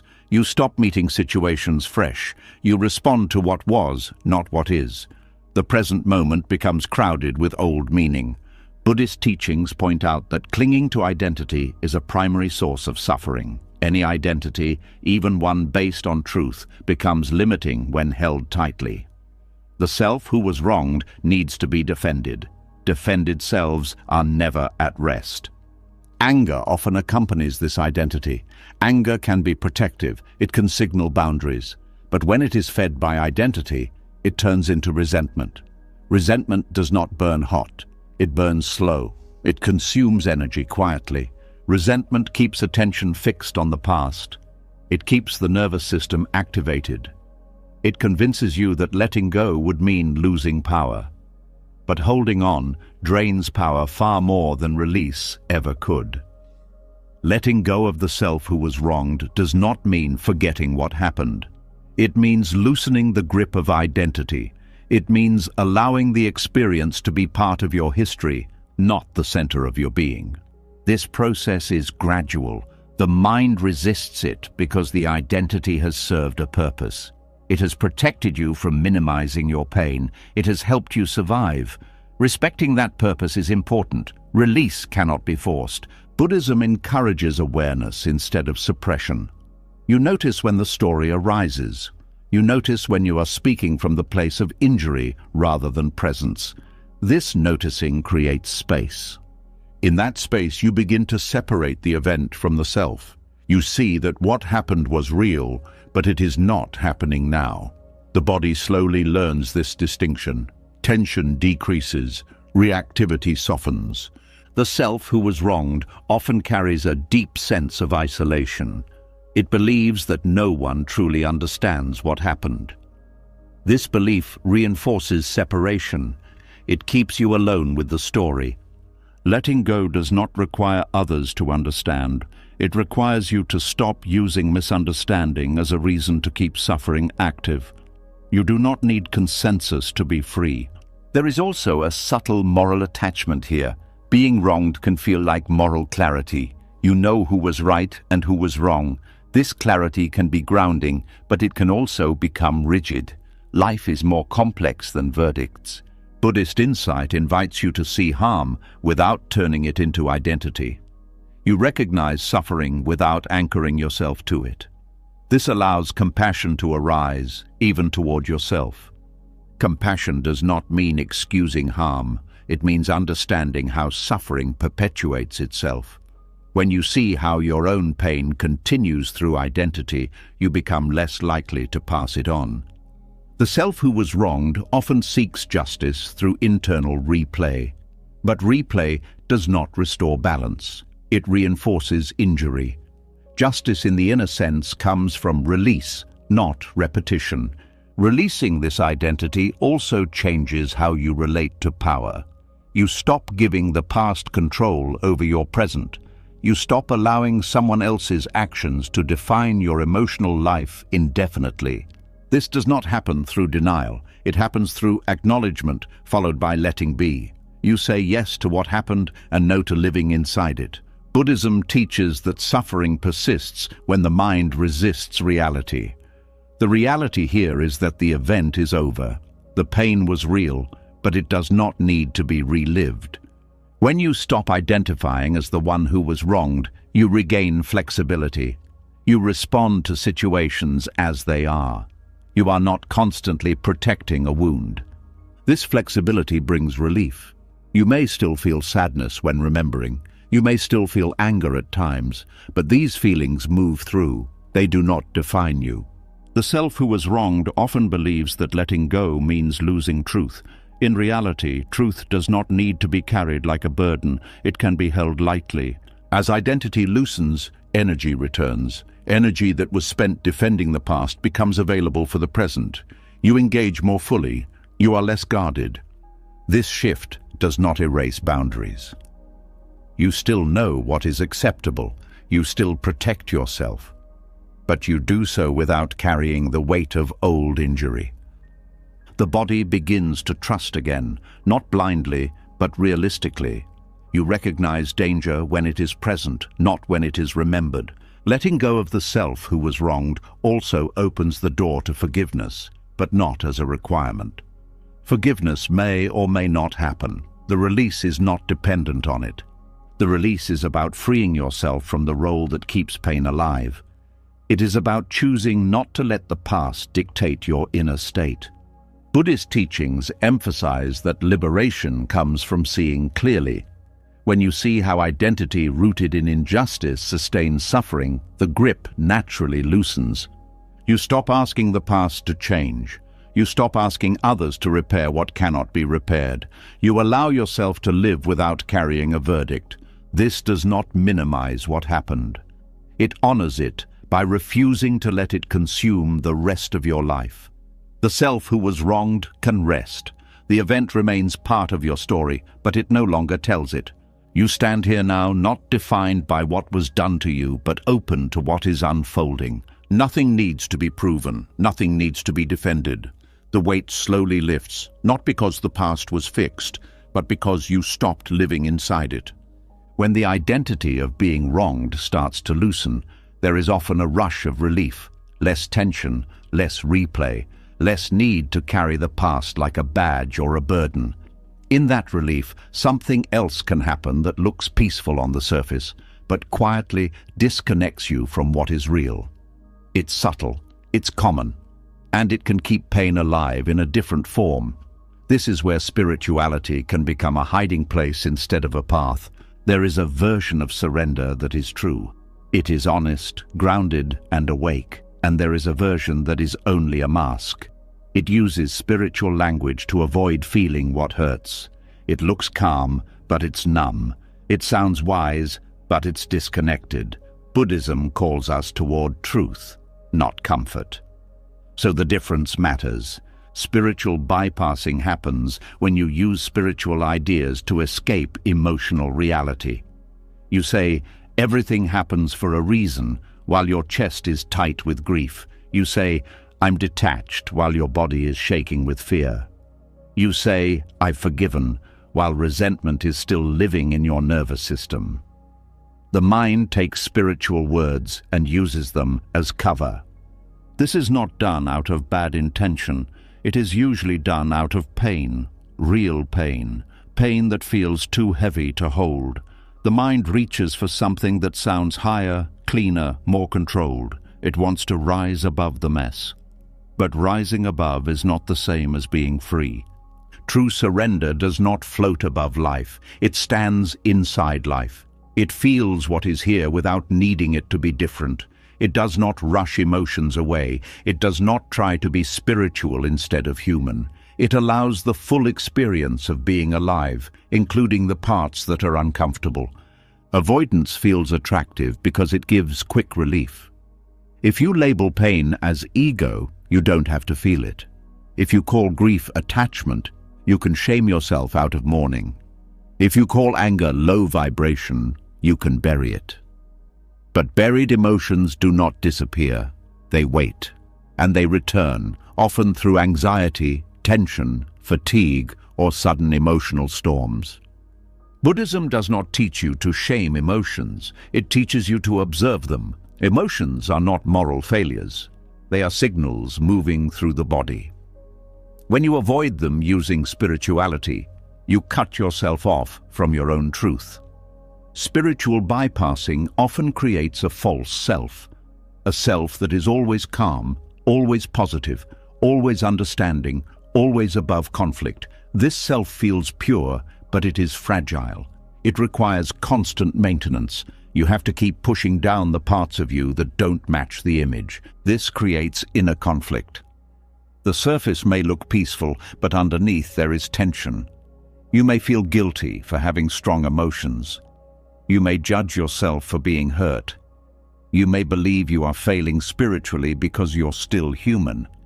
True surrender removes this guilt. It says, pain is allowed, confusion is allowed, anger is allowed, grief is allowed. None of these emotions disqualify you from wisdom. In fact, wisdom grows through meeting them honestly. A major difference between surrender and bypassing is presence. Bypassing pulls you away from the body. It turns your attention into ideas. It lives in the head. True surrender brings you into direct experience. You feel sensations. You notice breath. You allow emotion to be felt without turning it into a concept. When you trust life without bypassing, you do not use spirituality as a way to become untouchable. You use it as a way to become intimate with reality. You stop trying to protect yourself from pain with beliefs. You face pain with awareness. There is also a difference in how you speak to yourself. Bypassing language often sounds like correction. I shouldn't feel this. I need to let go. I should be grateful. I should be above this. These statements sound spiritual, but they are often harsh. They are another form of self-rejection. True surrender sounds softer. This hurts. This is here. I can feel this. I don't need to rush. It does not try to fix the feeling. It allows it to move naturally. Bypassing often uses premature forgiveness. You forgive quickly to avoid discomfort. You tell yourself you're done with it, but your body tells another story. You may smile, but your stomach tightens. You may speak kindly, but your tone carries coldness. The unresolved pain leaks out. True surrender does not rush forgiveness. It respects timing. It allows anger to be seen, grief to be felt, boundaries to be clarified. Forgiveness, if it comes from completion, not from pressure. Another sign of bypassing is spiritual superiority. You may see yourself as more evolved because you don't get bothered. You may look down on others who are emotional. This is not peace. This is disconnection turned into identity. True surrender does not create hierarchy. It creates humility. You recognize that everyone suffers. You recognize that emotions are universal. You stop using spirituality to separate yourself from others. Bypassing can also create avoidance of practical action. You may say, I'm trusting the universe, when what you're really doing is avoiding a difficult decision. You may call it surrender, but it is passivity. Buddhism does not teach passivity. It teaches wise action without attachment. True surrender is compatible with action. You can accept reality and still act to reduce harm. You can surrender to what is and still set boundaries. You can trust life and still make choices. A useful way to see the difference is to notice whether your spirituality makes you more present or less. Does it help you feel more honest or more guarded? Does it help you face discomfort or avoid it? Does it soften your heart or harden it? Spiritual bypassing often hardens the heart, not intentionally, but through suppression. When you suppress pain, you also suppress sensitivity. You become numb. Numbness feels like peace, but it is not. Peace is alive. Numbness is shut down. True surrender keeps sensitivity intact. You may still feel deeply, but you are not drowning. You are aware. You are breathing. You are allowing. This is strength. Buddhism teaches mindfulness as clear seeing. Clear seeing includes pain. It includes discomfort. It includes the messy parts. If your practice excludes certain feelings, it is not clear seeing. It is selective seeing. Selective seeing keeps suffering alive because suffering lives in what you refuse to see. When you turn toward what you avoid, suffering loses its secrecy. It becomes workable. Trusting life without bypassing also means allowing yourself to be confused. Bypassing wants certainty. It wants simple explanations. Everything is meant to be. It's all karma. This is just a lesson. These phrases can sometimes be true, but when used too quickly, they shut down the human process. True surrender allows uncertainty. It allows you to not know. It allows you to sit with questions without forcing answers. This openness is closer to wisdom than quick meaning-making. Buddhism does not require you to interpret every pain. Sometimes pain is just pain. Sometimes loss is just loss. Sometimes the heart hurts and there is no neat story. Accepting this is part of trusting life. Bypassing often avoids vulnerability. It tries to appear strong. It tries to appear unshaken. But true surrender is vulnerable. It admits, this matters to me. It admits, I'm hurting. Vulnerability is not weakness. It is contact with reality. Another difference is how you treat your body. Bypassing often ignores the body's signals. You may meditate while your body is tense, trying to transcend discomfort. True surrender includes the body. You relax into sensation. You listen. You respond. You begin to see that spirituality is not a way to escape pain, but a way to meet it with gentleness.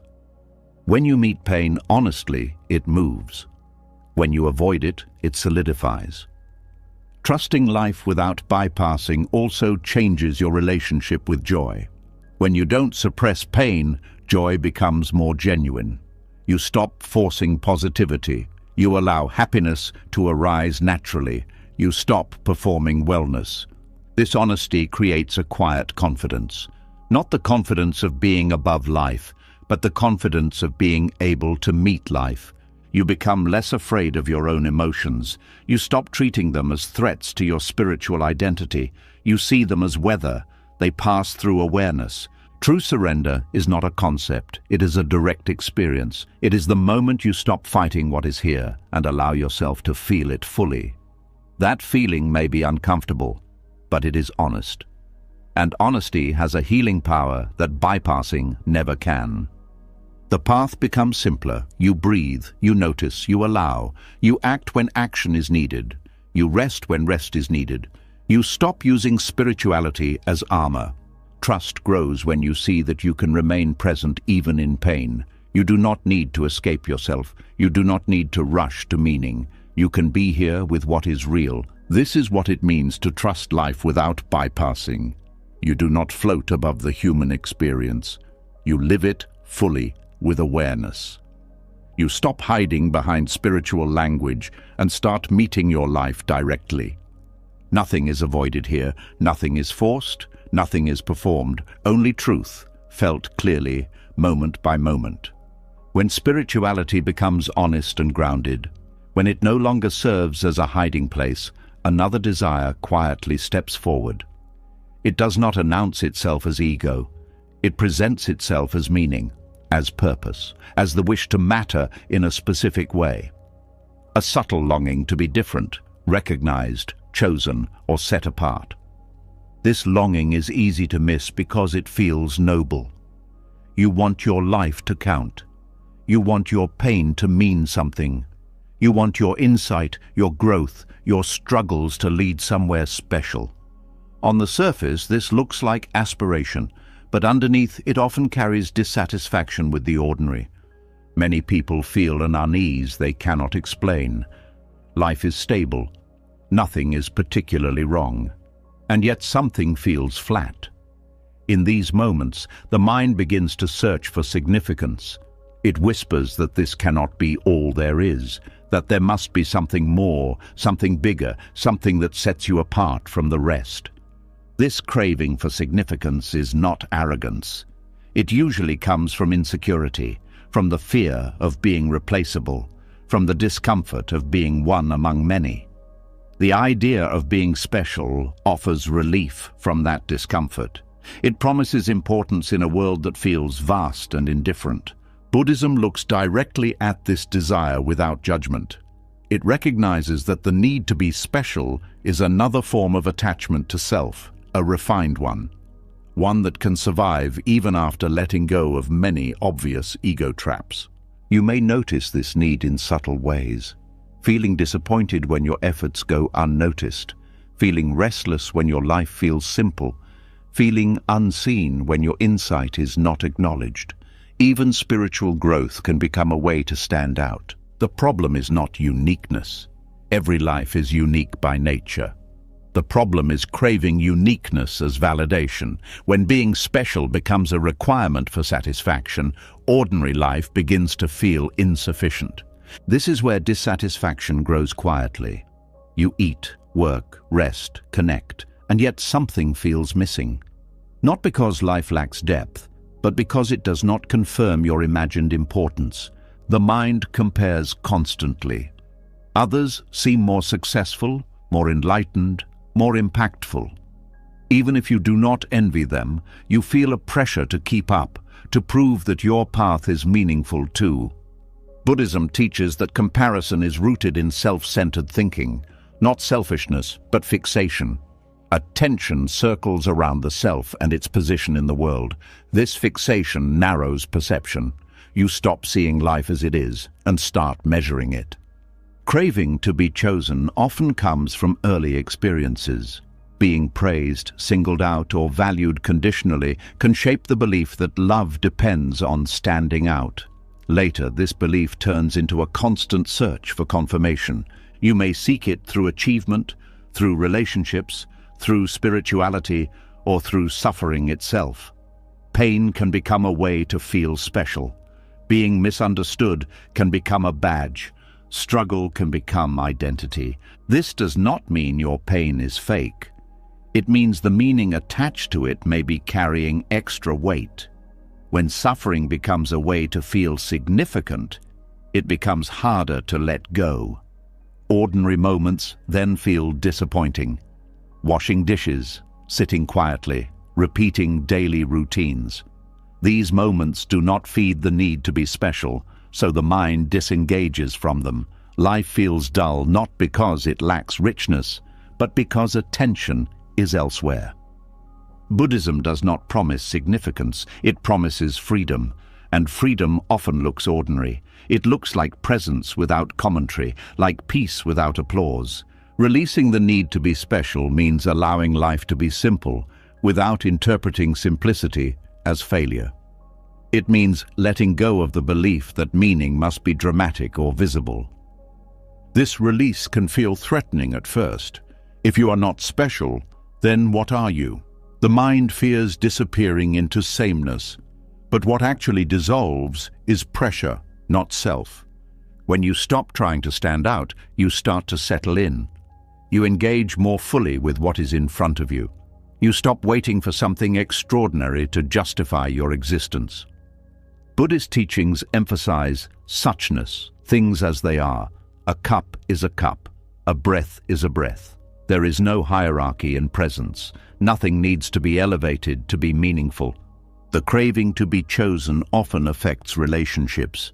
You may want to be the favorite, the most understood, the most important. When this does not happen, resentment appears. You feel overlooked, even when no harm was intended. Releasing this craving allows relationships to breathe. You stop competing for attention. You stop measuring closeness. You enjoy connection without needing to be central. There is also relief in no longer needing a special role. You can show up as you are. You do not have to perform insight or depth. You do not have to justify your place. Buddhism teaches non-self not as erasure, but as freedom from fixation. When you stop clinging to a special self, awareness expands. You feel connected rather than separate. Ordinary life reveals its depth here, not through excitement, but through intimacy. You notice textures, sounds, small kindnesses. These moments were always rich, but they were overlooked while chasing significance. The desire to be special also creates anxiety. You worry about being forgotten, about wasting potential, about not living up to something undefined. This anxiety softens when you release the need to stand out. You stop asking life to prove your value. You stop waiting for recognition before allowing yourself to rest. This does not mean you lose motivation. It means motivation changes. You act because something feels meaningful to do, not because it will define you. Buddhist wisdom points out that the self-seeking significance is never satisfied. There is always someone more accomplished, more visible, more praised. Letting go ends this race. When you stop needing to be special, gratitude grows. Not forced gratitude, but natural appreciation. You see that being alive, breathing, sensing, connecting is already enough. You also become more compassionate. Without the need to distinguish yourself, you feel closer to others. Their struggles no longer threaten your identity. Their success no longer diminishes you. Ordinary life stops feeling like a waiting room. It becomes the place where life actually happens. There is a quiet joy here, not excitement, not pride, just ease.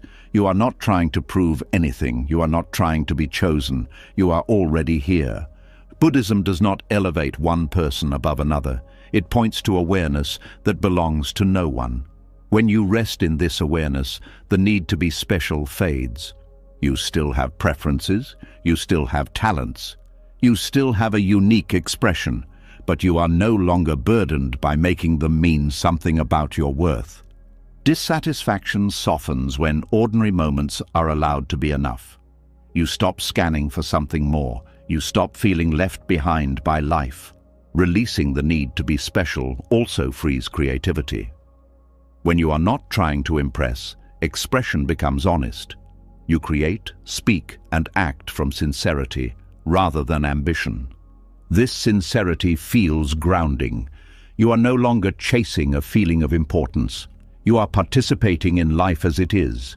There is dignity in this ordinariness, a quiet dignity that does not need recognition. You carry yourself without comparison. Buddhism teaches that liberation is not found in being exceptional, but in being free from the need to be.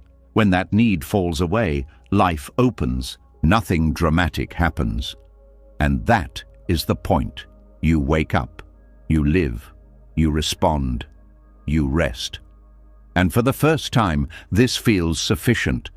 You are no longer waiting to be chosen by life. You are already in it. The subtle dissatisfaction fades, not because life became extraordinary, but because you stop demanding that it be. When the need to be special softens, ordinary life starts to feel lighter. You stop chasing proof that you matter. You stop asking each moment to impress you, and yet, even in this simplicity, the mind still searches for something solid. Not significance this time, but certainty, emotional certainty, the kind that makes you say, I know exactly what this means, and I know exactly how I feel, and I know what will happen next. Emotional certainty feels like safety. It feels like standing on firm ground. When emotions are unclear, the mind gets uncomfortable. It wants to label quickly, decide quickly, conclude quickly. It wants to close the case. And the faster it closes the case, the less it has to sit in the open space of not knowing. That open space can feel like exposure. It can feel like vulnerability. It can feel like you are floating without support. So the mind creates conclusions, not always because they are true, but because they are calming. This is why people cling to emotional conclusions even when those conclusions hurt them. A common example is when you feel a wave of sadness, and the mind immediately turns it into a story. I'm not okay. Nothing ever works. I'm falling back again. The emotion was a temporary movement in the body. The conclusion turns it into identity. Or when someone disappoints you and the mind concludes, people can't be trusted. They never cared. I always get hurt. The event was real, but the conclusion is global. It freezes life into a fixed belief. Buddhism values openness because openness keeps reality fluid. Emotional certainty often freezes it. Emotional certainty is not just about predicting the future, it is also about making quick meaning out of feelings. The mind wants to interpret emotions as messages that must be obeyed. If you feel anxious, you assume danger. If you feel lonely, you assume abandonment. If you feel irritated, you assume someone is wrong. Feelings become verdicts. But feelings are not verdicts, they are experiences. They arise for many reasons, including the body's state, old memories, sleep, stress, and conditioning. When you treat feelings as facts, you lose flexibility. Buddhism teaches that emotions are impermanent. They arise, stay for a time, and pass. When you lock them into conclusions, you block their natural movement. You turn a passing wave into a fixed wall. Many people think the goal of inner peace is to reach emotional certainty, to always know what they feel and why. But Buddhism points to something deeper. It points to the ability to stay open, even when feelings are unclear. Openness means you allow emotions to exist without rushing to interpret them. You feel sadness without turning it into a story about your life. You feel anxiety without turning it into a prophecy. You feel anger without turning it into a judgment of your character. This openness is not confusion, it is maturity. It recognizes that the mind often tries to close things too quickly. Emotional certainty is tempting because it gives a sense of control. If you can name the emotion and its meaning, you feel like you can manage it. But often, the certainty is not accurate. It is just fast. Fast conclusions reduce discomfort in the short term, but they increase suffering in the long term, because each conclusion becomes a belief. And beliefs shape perception. If you conclude, "I'm always alone," you begin to notice proof of it everywhere. If you conclude, "People always leave," you interpret distance as abandonment. If you conclude, "I'm broken," you interpret difficulty as failure. The mind begins to build a world that matches its conclusions. This is how emotional certainty becomes a trap. It creates a self-fulfilling reality. Buddhism teaches mindful awareness as a way out. Mindfulness is not emotional analysis. It is direct observation. You notice what is present without rushing to define it. You might notice tightness in the chest, heat in the face, a heavy feeling in the stomach, thoughts moving quickly. You stay close to the raw experience. You do not immediately translate it into, "This means my life is going wrong." This simple shift changes everything, because when you stay with experience, it moves. When you lock it into meaning, it solidifies. Emotional certainty also affects relationships. When you conclude quickly, you stop being curious about others. You decide you know their intention. You decide you know what they feel. You decide you know where things are going. This certainty creates distance. It replaces communication with assumption. It replaces listening with interpretation.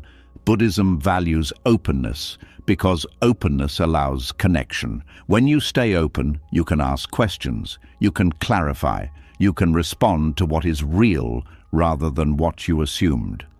Emotional certainty often comes from old patterns. If you were hurt before, you may conclude quickly to protect yourself. You see signs of danger and rush to judgment. You label someone as unsafe before learning who they are. This is understandable. The nervous system tries to prevent pain, but protection through quick conclusion can become a prison. You avoid risk, but you also avoid intimacy.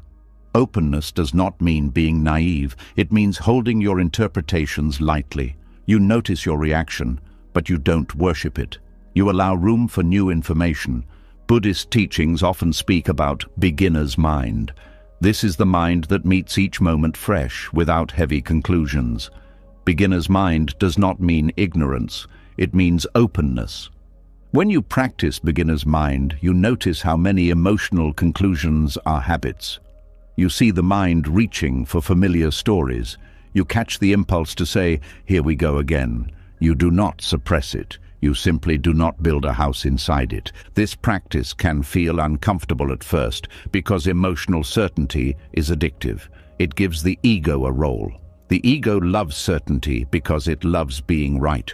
When you stay open, the ego feels less in control.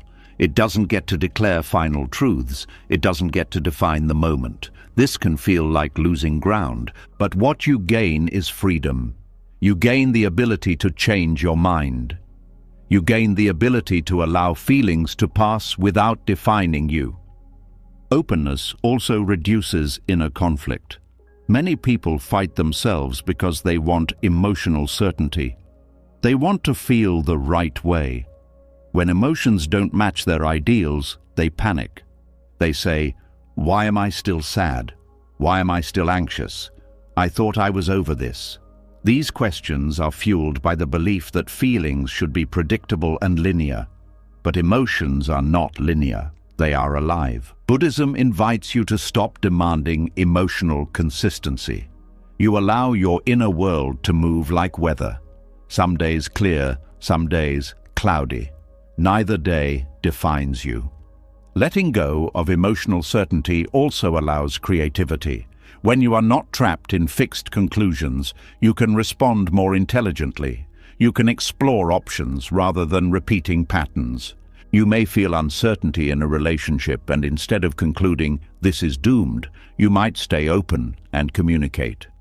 You may feel discomfort at work, and instead of concluding, "I'm failing," you might explore what needs adjustment. Openness creates possibilities. Emotional certainty often comes with emotional labeling that is too heavy. You label a feeling as depression when it may be exhaustion. You label a feeling as rejection when it may be misunderstanding. You label a feeling as anger when it may be fear. Buddhism encourages careful observation. You look deeper. You notice that emotions are often mixed. Sadness can contain love. Anger can contain hurt. Anxiety can contain excitement. When you rush to certainty, you miss this complexity. Openness respects complexity. It allows you to feel multiple things at once without needing to resolve them into one story. This is a kind of inner honesty. You stop forcing simple narratives. You allow your experience to be layered. Letting go of emotional certainty also softens the urge to control others. When you conclude you know what someone should do, you become rigid. When you stay open, you recognize that people are complex too. This openness supports compassion, because compassion requires humility. It requires admitting that you don't fully know what others carry. Buddhism values this humility because it reduces arrogance and reduces suffering. When you don't need to be certain, you don't need to fight reality into your conclusions. You may still have preferences. You may still make decisions. Openness does not mean indecision. It means you decide without pretending your emotional conclusions are absolute truth. A powerful practice here is to notice the phrase, "I know." When you feel upset, the mind often says, "I know what this means." When you catch this, you pause. You ask, "Do I know, or am I trying to feel safe?" This question creates space. In that space, the nervous system relaxes. You stop escalating a temporary feeling into a permanent belief. Over time, you begin to trust your capacity to stay open. You realize that not knowing does not harm you. It actually protects you from false stories. This trust changes how you experience emotions. Feelings become signals, not verdicts. They become movement, not identity. Buddhism teaches that suffering arises when we cling. Emotional certainty is another form of clinging. You cling to interpretation. You cling to conclusion. You cling to the comfort of having an answer. When you release this clinging, life feels more spacious. You are less trapped by your own mind. You are more responsive, less reactive. Even difficult emotions become easier to hold because you stop turning them into permanent statements about your life. The heart becomes more flexible. The mind becomes softer. You do not need to force closure on every feeling. Openness becomes a kind of quiet courage. You're willing to be uncertain. You're willing to feel without rushing to define. You're willing to let life show you what it is, rather than deciding too quickly. This is why Buddhism values openness over emotional conclusions. Because openness keeps you close to truth, and truth is always moving. You do not need emotional certainty to be steady. You need presence. And presence does not require a conclusion. When emotional certainty loosens, when you stop rushing to name and define every feeling, something unfamiliar appears. It is not another emotion. It is not another insight. It is a gap, a pause, a quiet space where answers used to rush in. At first, this space can feel uncomfortable. The mind is used to movement, to explanation, to clarity through words. Silence feels like something is missing. This is where a deeper habit becomes visible, the habit of questioning everything until it feels safe, the habit of believing that understanding must come in the form of answers. When answers do not arrive, the mind keeps searching. It asks why, it asks how, it asks what it should do next. Questions stack on top of each other, creating noise that feels productive but rarely brings peace. Most people trust answers more than silence. Answers feel solid, they give direction, they make you feel in control. Silence feels empty, unfinished, even threatening. It feels like standing without support. So the mind fills it quickly, often without noticing. But Buddhism points to a different kind of wisdom, a wisdom that does not come from accumulating explanations, but from allowing questions to dissolve. Not because they were answered, but because they were no longer needed. The mind is trained to solve. From an early age, questions are rewarded. Curiosity is encouraged. Answers are praised. Over time, this creates an assumption that clarity always comes through thinking. When something feels unresolved, the natural response is to ask more questions. This works well in practical matters. But when applied to inner life, it often creates suffering. Some questions cannot be answered in a way that satisfies the heart. Why did this happen? Why did they change? Why do I feel this way? Why am I still affected? These questions circle endlessly because they are not meant to be solved intellectually. The mind keeps asking because it believes answers will bring relief. But relief does not always come from knowing.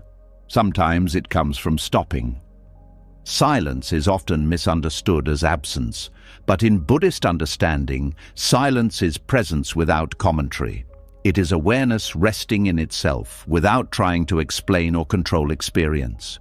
When you trust silence, you stop forcing meaning onto everything. You allow life to be felt rather than interpreted. This is not passive, it is deeply attentive. At first, silence can feel unsettling because it removes distraction. Without answers to lean on, you are left with sensation, emotion, breath. The body becomes louder. The nervous system reveals its patterns. This can feel overwhelming if you are not used to staying. So the mind jumps back in. It starts analyzing again. It starts narrating. It starts building theories. This is not wrong. It is habitual. But wisdom grows when you notice this impulse and choose not to follow it every time. Buddhism teaches that questions are not the enemy. Attachment to questions is. When you believe you must resolve everything mentally, you create pressure. You turn inner life into a puzzle that must be completed. This pressure keeps the system activated. You are always leaning forward, searching for the next insight. Even reflection becomes restless. Trusting silence means allowing yourself to not know. This is difficult because not knowing feels like vulnerability. It feels like giving up control, but control through answers is often an illusion. You may understand something intellectually and still suffer emotionally. Silence works differently. It does not explain pain. It holds it. It does not justify experience. It allows it. When you sit with silence, questions gradually lose urgency. Not because they were answered, but because they stop feeling relevant. The energy that fueled them dissolves. This does not happen through force. You cannot command the mind to be silent. You simply stop feeding every question with attention. You let them arise and pass without engaging. Over time, the mind learns that not every question needs a response. It learns that safety does not depend on explanation. The nervous system begins to settle. There is also a subtle humility in silence. You accept that not everything is meant to be understood by you. You release the belief that your mind must grasp life completely. This humility is not defeat. It is realism. Buddhism often points to the limits of conceptual thinking. Concepts are useful, but they are not reality. They are maps, not territory. When you mistake the map for the experience, you miss what is alive. Silence returns you to the territory. You feel the breath rather than thinking about breathing. You sense the body rather than analyzing sensation. You notice emotions without labeling them. This direct contact has a calming effect. You stop living one step removed from experience. You are here without commentary. Many people fear silence because they believe it will swallow them, that without thoughts, they will disappear. But silence does not erase you. It reveals you as awareness rather than story. In silence, you notice that you still exist even when nothing is being explained. This realization is deeply stabilizing.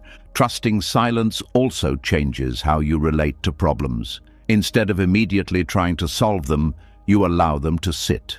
You notice what they feel like in the body. You listen.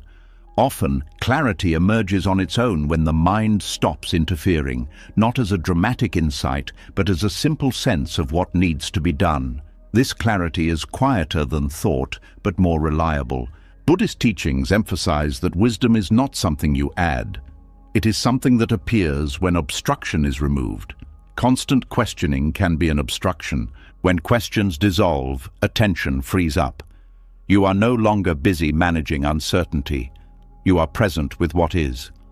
This presence allows emotions to complete their cycle.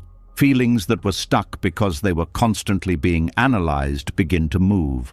Grief softens, anxiety settles. Not because it was explained away, but because it was allowed. Silence also changes how you listen to others.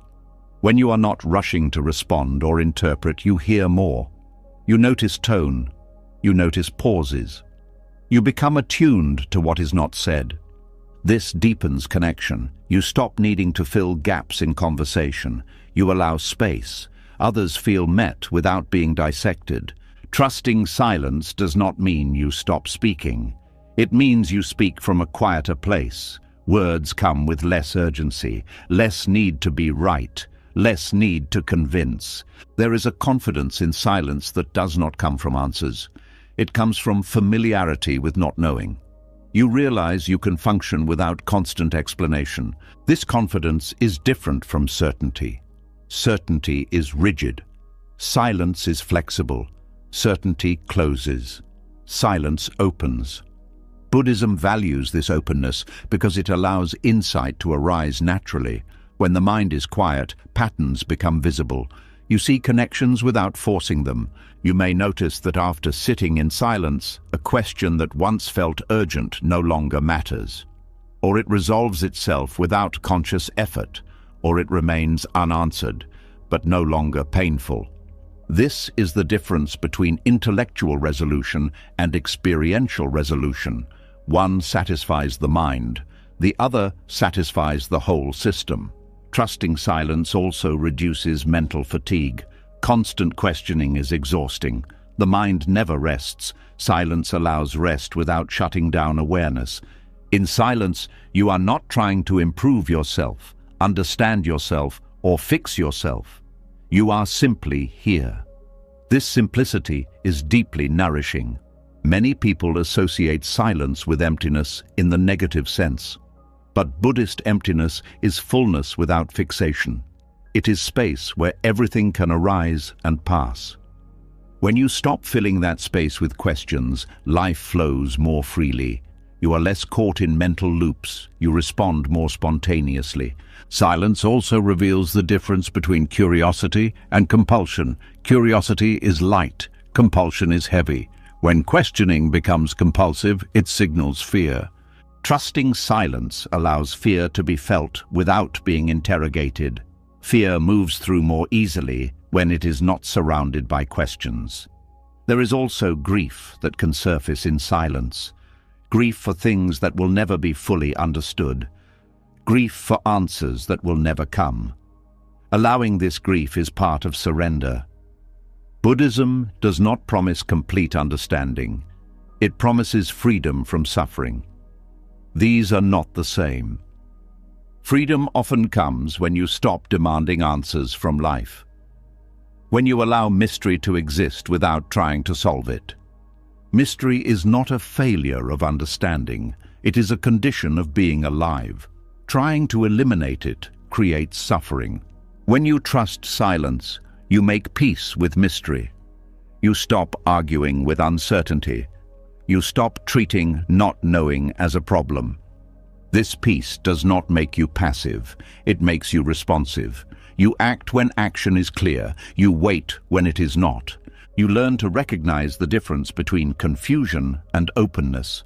Confusion is agitation. Openness is calm. Silence supports openness. Over time, you may notice that wisdom feels less like answers and more like alignment. Things feel right without needing explanation. Decisions feel settled without analysis. This does not mean you never think again. It means thinking no longer dominates. It takes its proper place. Trusting silence is a radical act in a world that values noise. It requires courage to sit without answers. But this courage is rewarded with depth. You begin to sense that life does not need to be constantly understood to be lived well. Experience unfolds, and you unfold with it. Questions still arise, but they do not own you. Answers still appear, but you do not cling to them. Silence becomes a companion rather than a void. You trust it to hold what words cannot. And in that trust, wisdom appears quietly, without announcing itself, without being asked. When silence is no longer something you rush to fill, another discomfort often steps forward. It doesn't arrive as pain or fear. It arrives as flatness, as restlessness without a story, as the sense that nothing is happening. This is the moment most people try to escape. This is boredom. Boredom is rarely taken seriously. It is treated as a problem to solve, a state to avoid, a sign that something is wrong. The moment boredom appears, the hand reaches for stimulation, a screen, a thought, a plan, anything to bring movement back. And yet beneath boredom is something most people never touch, because they leave too quickly. Boredom is not emptiness, it is resistance to stillness. When the mind no longer has answers to chase and silence is allowed, boredom appears as the next line of defense. It is the mind saying, "This isn't enough. This moment should offer more."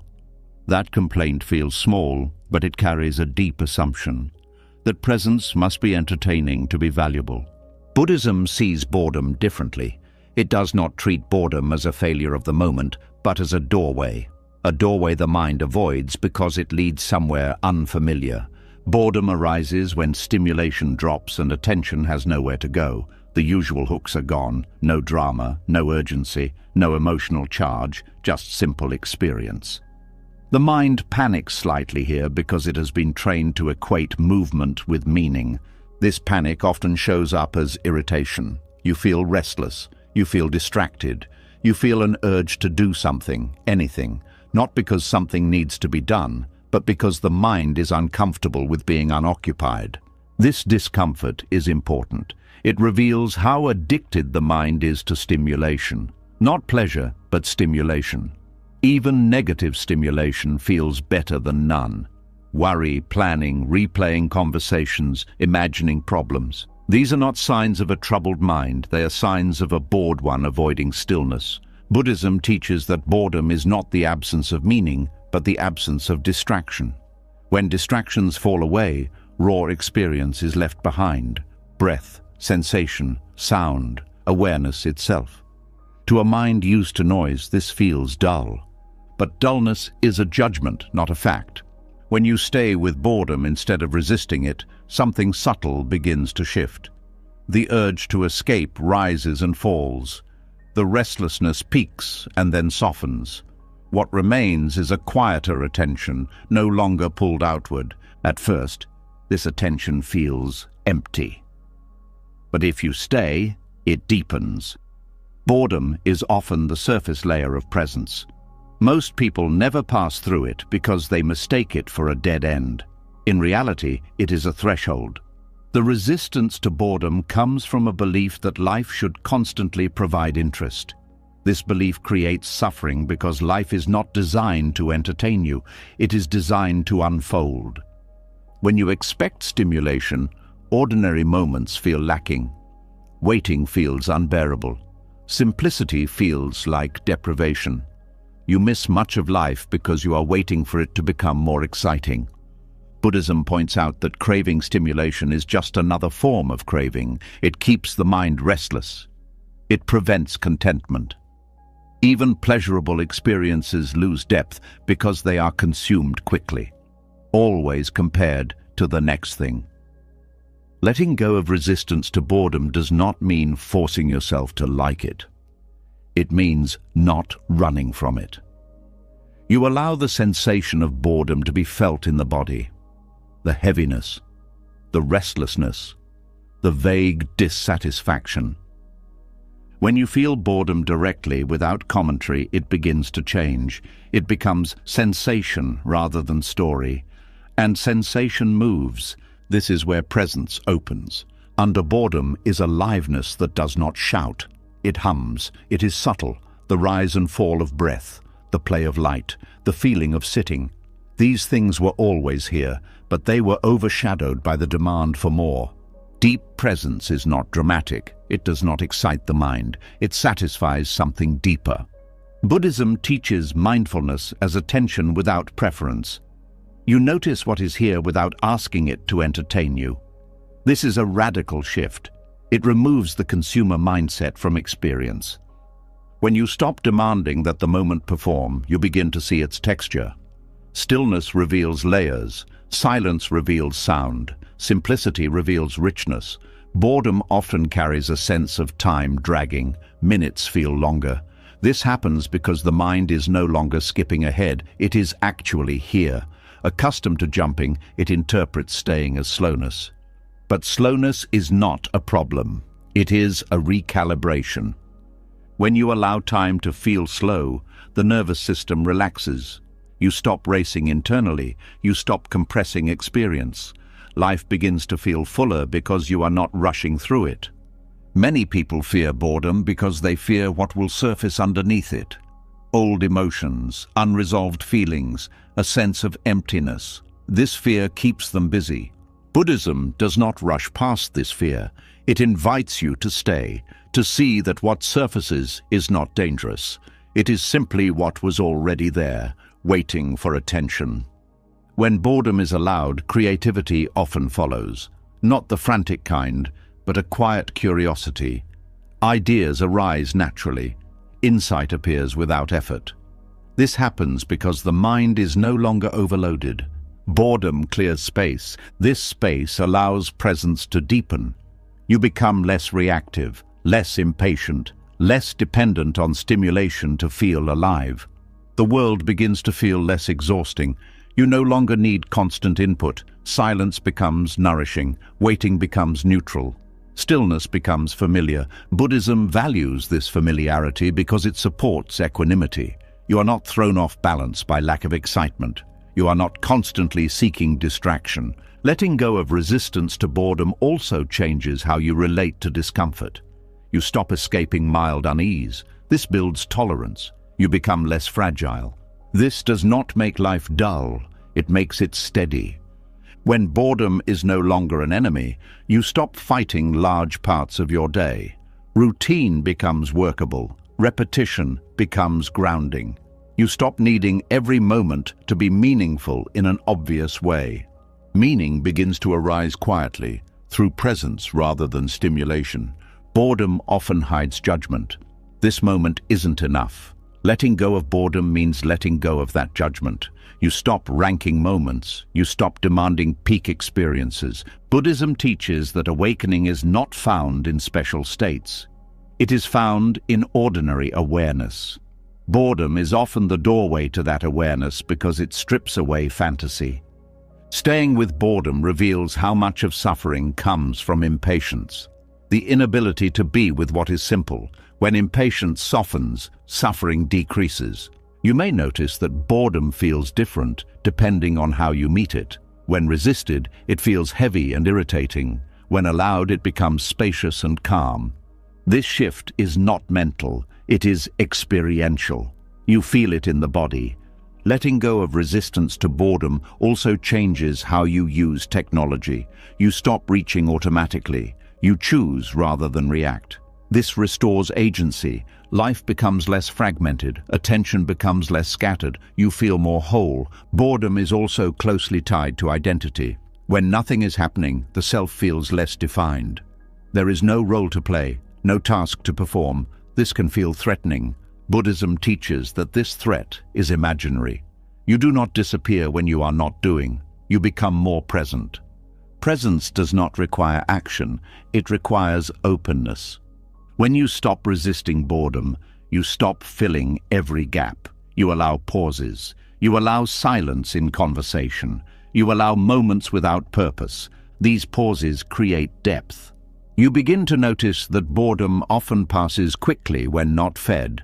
It arises, peaks, and dissolves, like any other state. The habit of escaping boredom weakens. You trust stillness more. You trust yourself more. This trust creates a stable inner environment. You are less dependent on external stimulation for regulation. Deep presence is not something you achieve. It emerges when resistance falls away. Boredom is one of the last resistances because it feels pointless, but nothing is pointless when fully experienced. Buddhism does not ask you to seek boredom. It asks you not to fear it. When boredom comes, you stay, you breathe, you feel. In that staying, something opens that cannot be accessed through excitement, a quiet joy, not pleasure, not thrill, just ease. This ease does not need entertainment. It does not need validation. It rests. Letting go of resistance to boredom allows life to slow down enough for you to actually meet it. And when you do, presence deepens naturally, without effort, without force, without needing anything to be different. As resistance to boredom falls away, something unexpected often happens. The mind, no longer distracted, turns toward a new goal. It says, "Now I should be calm." It says, "Now I should feel peaceful." What once felt like freedom slowly becomes another standard to meet, and without noticing, the search begins again. There is a quiet pressure in wanting inner peace. It feels gentle, even wise. You want stillness, you want ease, you want a calm mind. But the moment peace becomes something you must achieve, tension returns. The search itself disturbs what it is trying to find.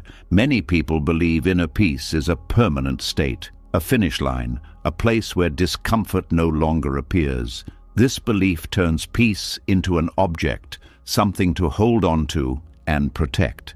Buddhism points out that the moment you try to hold peace, you lose it. Chasing calm creates conflict because it divides experience. There is what is happening now, and there is what should be happening instead.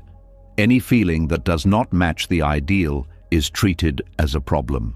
Restlessness becomes failure, sadness becomes regression, anger becomes a sign you are doing something wrong. This creates an inner struggle. Part of you wants to be peaceful, another part of you is not.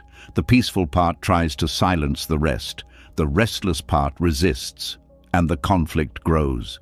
Buddhism does not define peace as the absence of disturbance. It defines peace as the absence of resistance to disturbance. This difference is subtle, but everything changes because of it. When you chase calm, you monitor yourself constantly. You check your thoughts, you check your emotions, you ask whether you are relaxed enough. This monitoring creates pressure. The nervous system feels watched. Watched systems do not relax. You may notice how frustration arises when calm does not arrive quickly. You meditate and feel impatient. You slow down and feel agitated. Instead of peace, you find irritation at not being peaceful. This irritation is not a personal failure. It is the natural result of attachment. Non-attachment to inner peace means you stop treating calm as a requirement. You allow whatever state is present without trying to replace it. This does not mean you like discomfort. It means you stop fighting it. The moment you stop fighting, something shifts. The body feels less tense. The mind stops arguing. The feeling that was unwanted begins to soften on its own. Inner peace is not something you manufacture. It is something that remains when resistance ends. Buddhism teaches that all mental states arise and pass. Calm arises, calm passes. Restlessness arises, restlessness passes. Suffering begins when you demand one state and reject another. Many people believe that spiritual practice is about staying calm no matter what. This belief creates shame when calm is lost. You think you are failing. You think you should know better by now. This shame fuels more tension. Non-attachment removes shame from the process. You no longer measure yourself by how calm you feel. You measure yourself by how honest you are with what is present. When honesty replaces control, peace has room to appear. Chasing calm often leads to suppression. You push emotions down to maintain a peaceful image. You smile through discomfort. You avoid conflict. You deny anger. On the surface, things look calm. Inside, pressure builds. Suppressed emotions do not disappear. They wait. They show up as fatigue, anxiety, numbness, or sudden emotional release. What looked like peace was actually avoidance. Buddhism encourages inclusion instead of suppression. Peace does not come from excluding difficult states. It comes from including them without resistance. When anger is allowed, it moves. When sadness is allowed, it softens. When fear is allowed, it settles. The allowance is what heals, not the removal. Non-attachment to peace also changes how you meditate or reflect. You stop using practice as a way to escape yourself. You stop sitting to feel better. You sit to be present. This presence is neutral. It does not favor calm over agitation. It notices both. And in that noticing, the system regulates naturally. The body knows how to settle when it is not being pushed. The mind knows how to quiet when it is not being judged. Peace emerges not because you demanded it, but because you stopped interfering. There is also a subtle ego in chasing calm. The ego wants to be the kind of person who is unshaken, who rises above emotion, who remains centered at all times.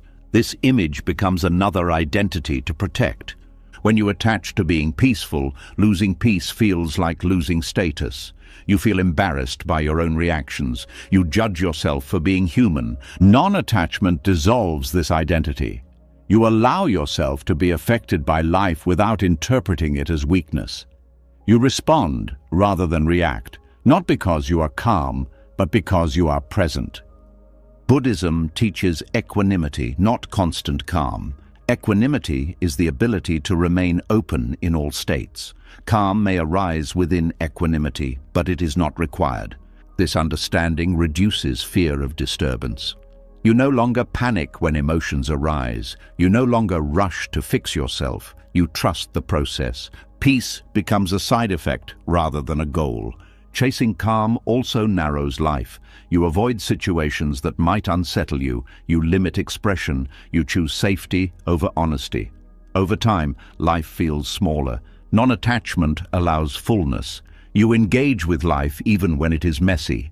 You allow excitement, grief, passion, and uncertainty. Peace does not require you to be untouched. It requires you to be unafraid of being touched. There is also a misunderstanding that peace must be quiet. But peace can coexist with movement. You can feel peaceful while acting, speaking, even disagreeing. Peace is not silence. It is lack of inner conflict. Inner conflict arises when you fight yourself. When you accept yourself, even in agitation, conflict decreases. This acceptance does not mean resignation. It means clarity. You see what is present without trying to make it something else. Many people feel guilty for wanting peace. They think they are being selfish. But the deeper issue is not wanting peace. It is demanding peace on your terms. When peace is demanded, it becomes conditional. When conditions are not met, frustration grows. Buddhism invites unconditional presence instead. You are here whether calm arises or not. You do not postpone presence until peace arrives. Over time, this unconditional presence stabilizes the system. The nervous system learns that it is safe to feel. Safety allows relaxation. Relaxation allows peace. Peace that emerges naturally is different from peace that is chased. It is quieter, less dramatic. It does not need to be defended. You may notice moments of calm appearing unexpectedly, in the middle of activity, in the middle of noise, in the middle of uncertainty.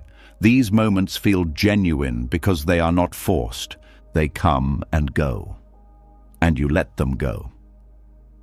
Non-attachment to peace means you do not cling to calm when it appears. You enjoy it, but you do not panic when it fades. You understand its nature. This understanding removes fear. You are no longer afraid of losing peace because you are not relying on it for stability. Stability comes from trust in your capacity to meet experience. Buddhism teaches that liberation is not found in perfect states. It is found in freedom from clinging to states. When you stop chasing calm, the inner battle ends. There is no longer a part of you policing another part. Energy returns, attention softens. You become less tense without trying, less reactive without forcing, less fragmented without effort. Peace stops being a destination and becomes a background condition, not always noticeable, not always present, but not absent either. It is the quiet that remains when you stop arguing with yourself. You are no longer asking, "Am I peaceful enough?" You are simply here. And in that simplicity, peace is free to arise on its own, stay as long as it stays, and leave without taking anything with it.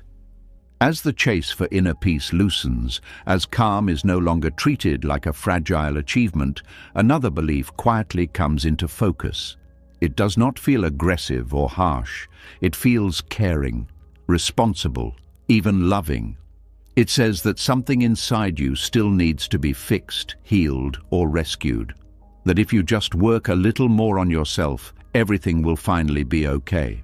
This belief is deeply ingrained. It often begins early in life when pain is misunderstood and emotions are handled through correction rather than understanding. Over time, you learn to see yourself as a problem that needs improvement. Even when life is going well, part of you stays alert, scanning for what still needs fixing. The idea that you need to be saved sounds dramatic, but it rarely appears that way internally. It shows up as constant self-monitoring, as a quiet pressure to improve, as the feeling that who you are right now is not quite enough to be at rest. Liberation is imagined as a future version of yourself that is calmer, wiser, more stable. This creates a split.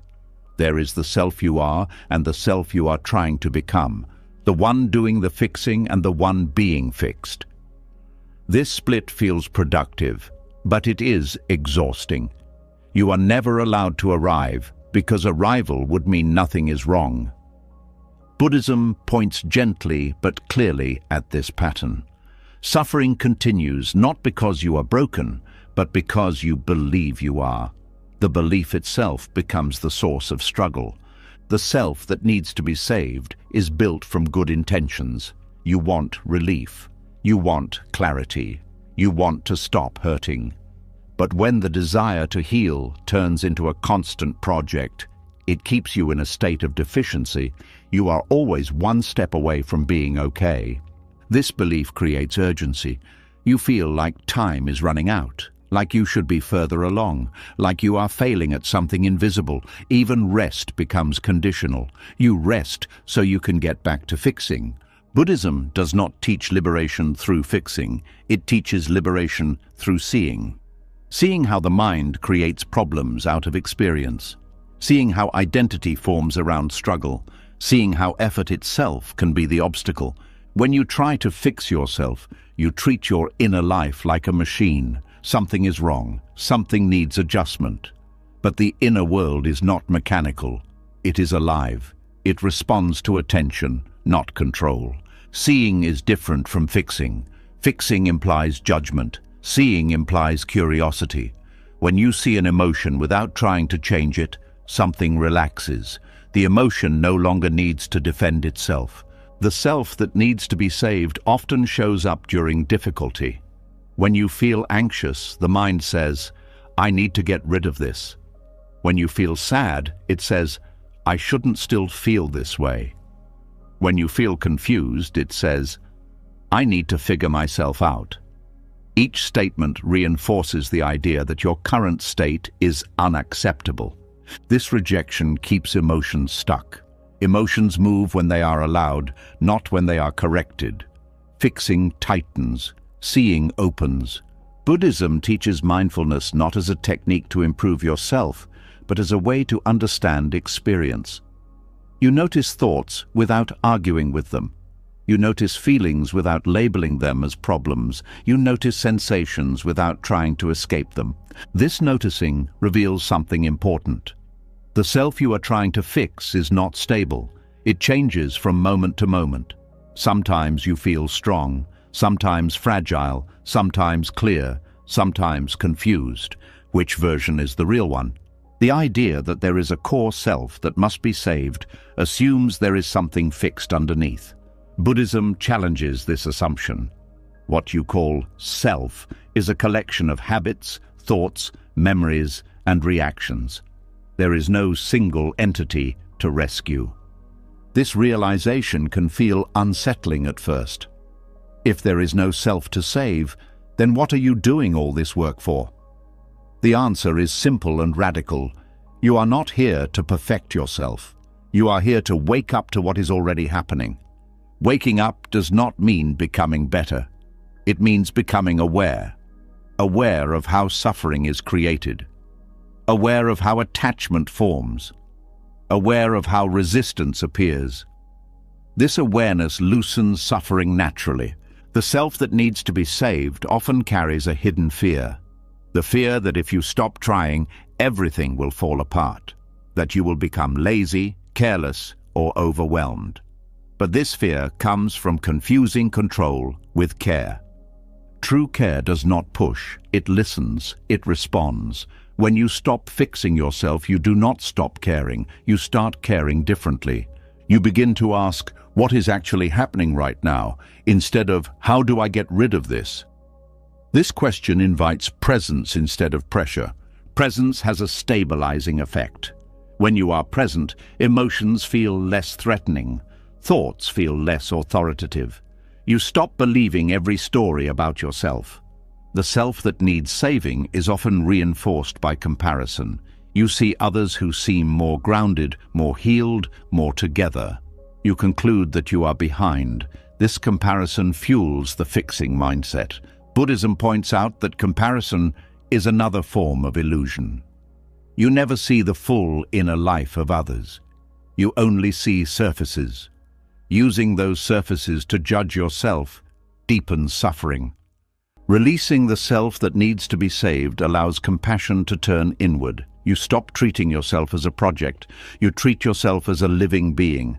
This compassion is not indulgence. It does not excuse harmful behavior.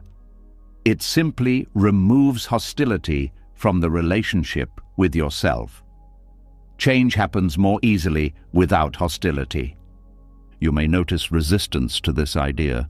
Part of you believes that struggle is necessary, that without pressure, nothing will improve. But look closely. How much has pressure actually helped? Often, pressure creates short-term compliance and long-term burnout. Awareness creates sustainable change. Seeing yourself clearly means seeing both pain and resilience. It means recognizing that you have survived without fixing everything, that life has carried you even when you were confused. Buddhism emphasizes direct experience over belief. You do not have to believe that you are whole. You simply observe what happens when you stop trying to fix yourself. What often happens is relief, not dramatic relief, but subtle. The body relaxes. The breath deepens. The mind quiets slightly. This is not because problems vanished, but because resistance eased. The self that needs to be saved also tends to seek external saviors, teachers, methods, philosophies, practices. These can be helpful, but when used to escape self-trust, they reinforce dependence. Buddhism encourages guidance, not dependence. A teacher points, but you see for yourself. A practice supports awareness, but you do the noticing. Liberation does not come from being rescued. It comes from recognizing that there was never anything fundamentally wrong. This does not mean ignoring trauma or difficulty. It means approaching them with understanding rather than judgment. Trauma needs care, not correction. Seeing trauma clearly includes seeing how the body holds it, how reactions form, how patterns repeat. This seeing allows integration. Fixing often re-traumatizes by invalidating experience. The self that needs to be saved often believes that liberation will feel like perfection, like never being triggered again, like always responding wisely. Buddhism offers a more realistic picture. Liberation feels like flexibility, like being able to be triggered without collapsing, like noticing patterns without being owned by them, like responding with awareness rather than habit. This flexibility comes from seeing, not fixing. When you see a pattern clearly, you do not need to fight it. Fighting strengthens it. Seeing weakens it. You may notice that when you stop trying to save yourself, life feels more approachable. You stop being at war with your inner world. You stop treating discomfort as an emergency. This does not make life painless. It makes it workable. Releasing the self that needs to be saved also changes your relationship with time. You stop rushing toward a better version of yourself. You stop postponing acceptance. You allow growth to unfold without force. This unfolding is uneven. Some days feel open. Some days feel heavy. You stop using this fluctuation as evidence of failure. Buddhism teaches that conditions change constantly. Expecting linear progress is another form of clinging. When you stop fixing, you start listening.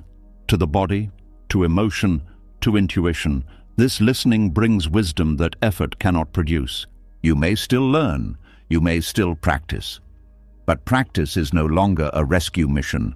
It is an exploration. Exploration is lighter than rescue. It does not carry the same urgency. It invites curiosity. Curiosity softens the nervous system. It allows learning without fear. The self that needs to be saved often feels alone, as if it must do everything itself. Seeing reveals interdependence. You notice support everywhere. Breath supports you. Gravity supports you. Others support you. You stop feeling like you must carry yourself alone. Liberation in Buddhism is often described as seeing things as they are, not as they should be, not as you wish they were, just as they are. When you see clearly, clinging falls away naturally. You do not need to pry it loose. Releasing the self that needs to be saved is not giving up on growth. It is giving up on violence toward yourself. You stop saying, I must be different to be okay. You start saying, I can be with this. This shift changes everything. You are no longer trying to escape yourself. You are meeting yourself. And in that meeting, something settles. Not because you fixed anything, but because you finally stopped fighting what was never broken. Seeing is enough. Nothing needs to be rescued for this to be true. Letting go was never about losing. It was about stopping the fight you didn't realize you were in. You've seen how control creates tension, how identity keeps wounds alive, how chasing healing, peace, certainty, or meaning can quietly turn into another form of struggle. You've seen that attachment often hides fear, that hope can reject the present, and that even spirituality can become another escape when it avoids pain. What Buddhism points to again and again is simple but not easy. Freedom doesn't come from fixing life. It comes from trusting it, trusting change, trusting uncertainty, trusting that you can meet each moment without gripping, explaining, or protecting yourself from it. Letting go is not giving up. It's allowing life to move without asking it to prove anything to you. And when you stop holding so tightly, something softens. Not because everything is solved, but because you finally are. If something in this spoke to you, leave a comment with the words, I choose trust. It helps this message reach others who may need it, and it tells me you were really here for the journey. And if you want more reflections like this, calm, honest, and grounded in wisdom, subscribe to the channel and turn on notifications. We're not here to escape life. We're here to meet it fully.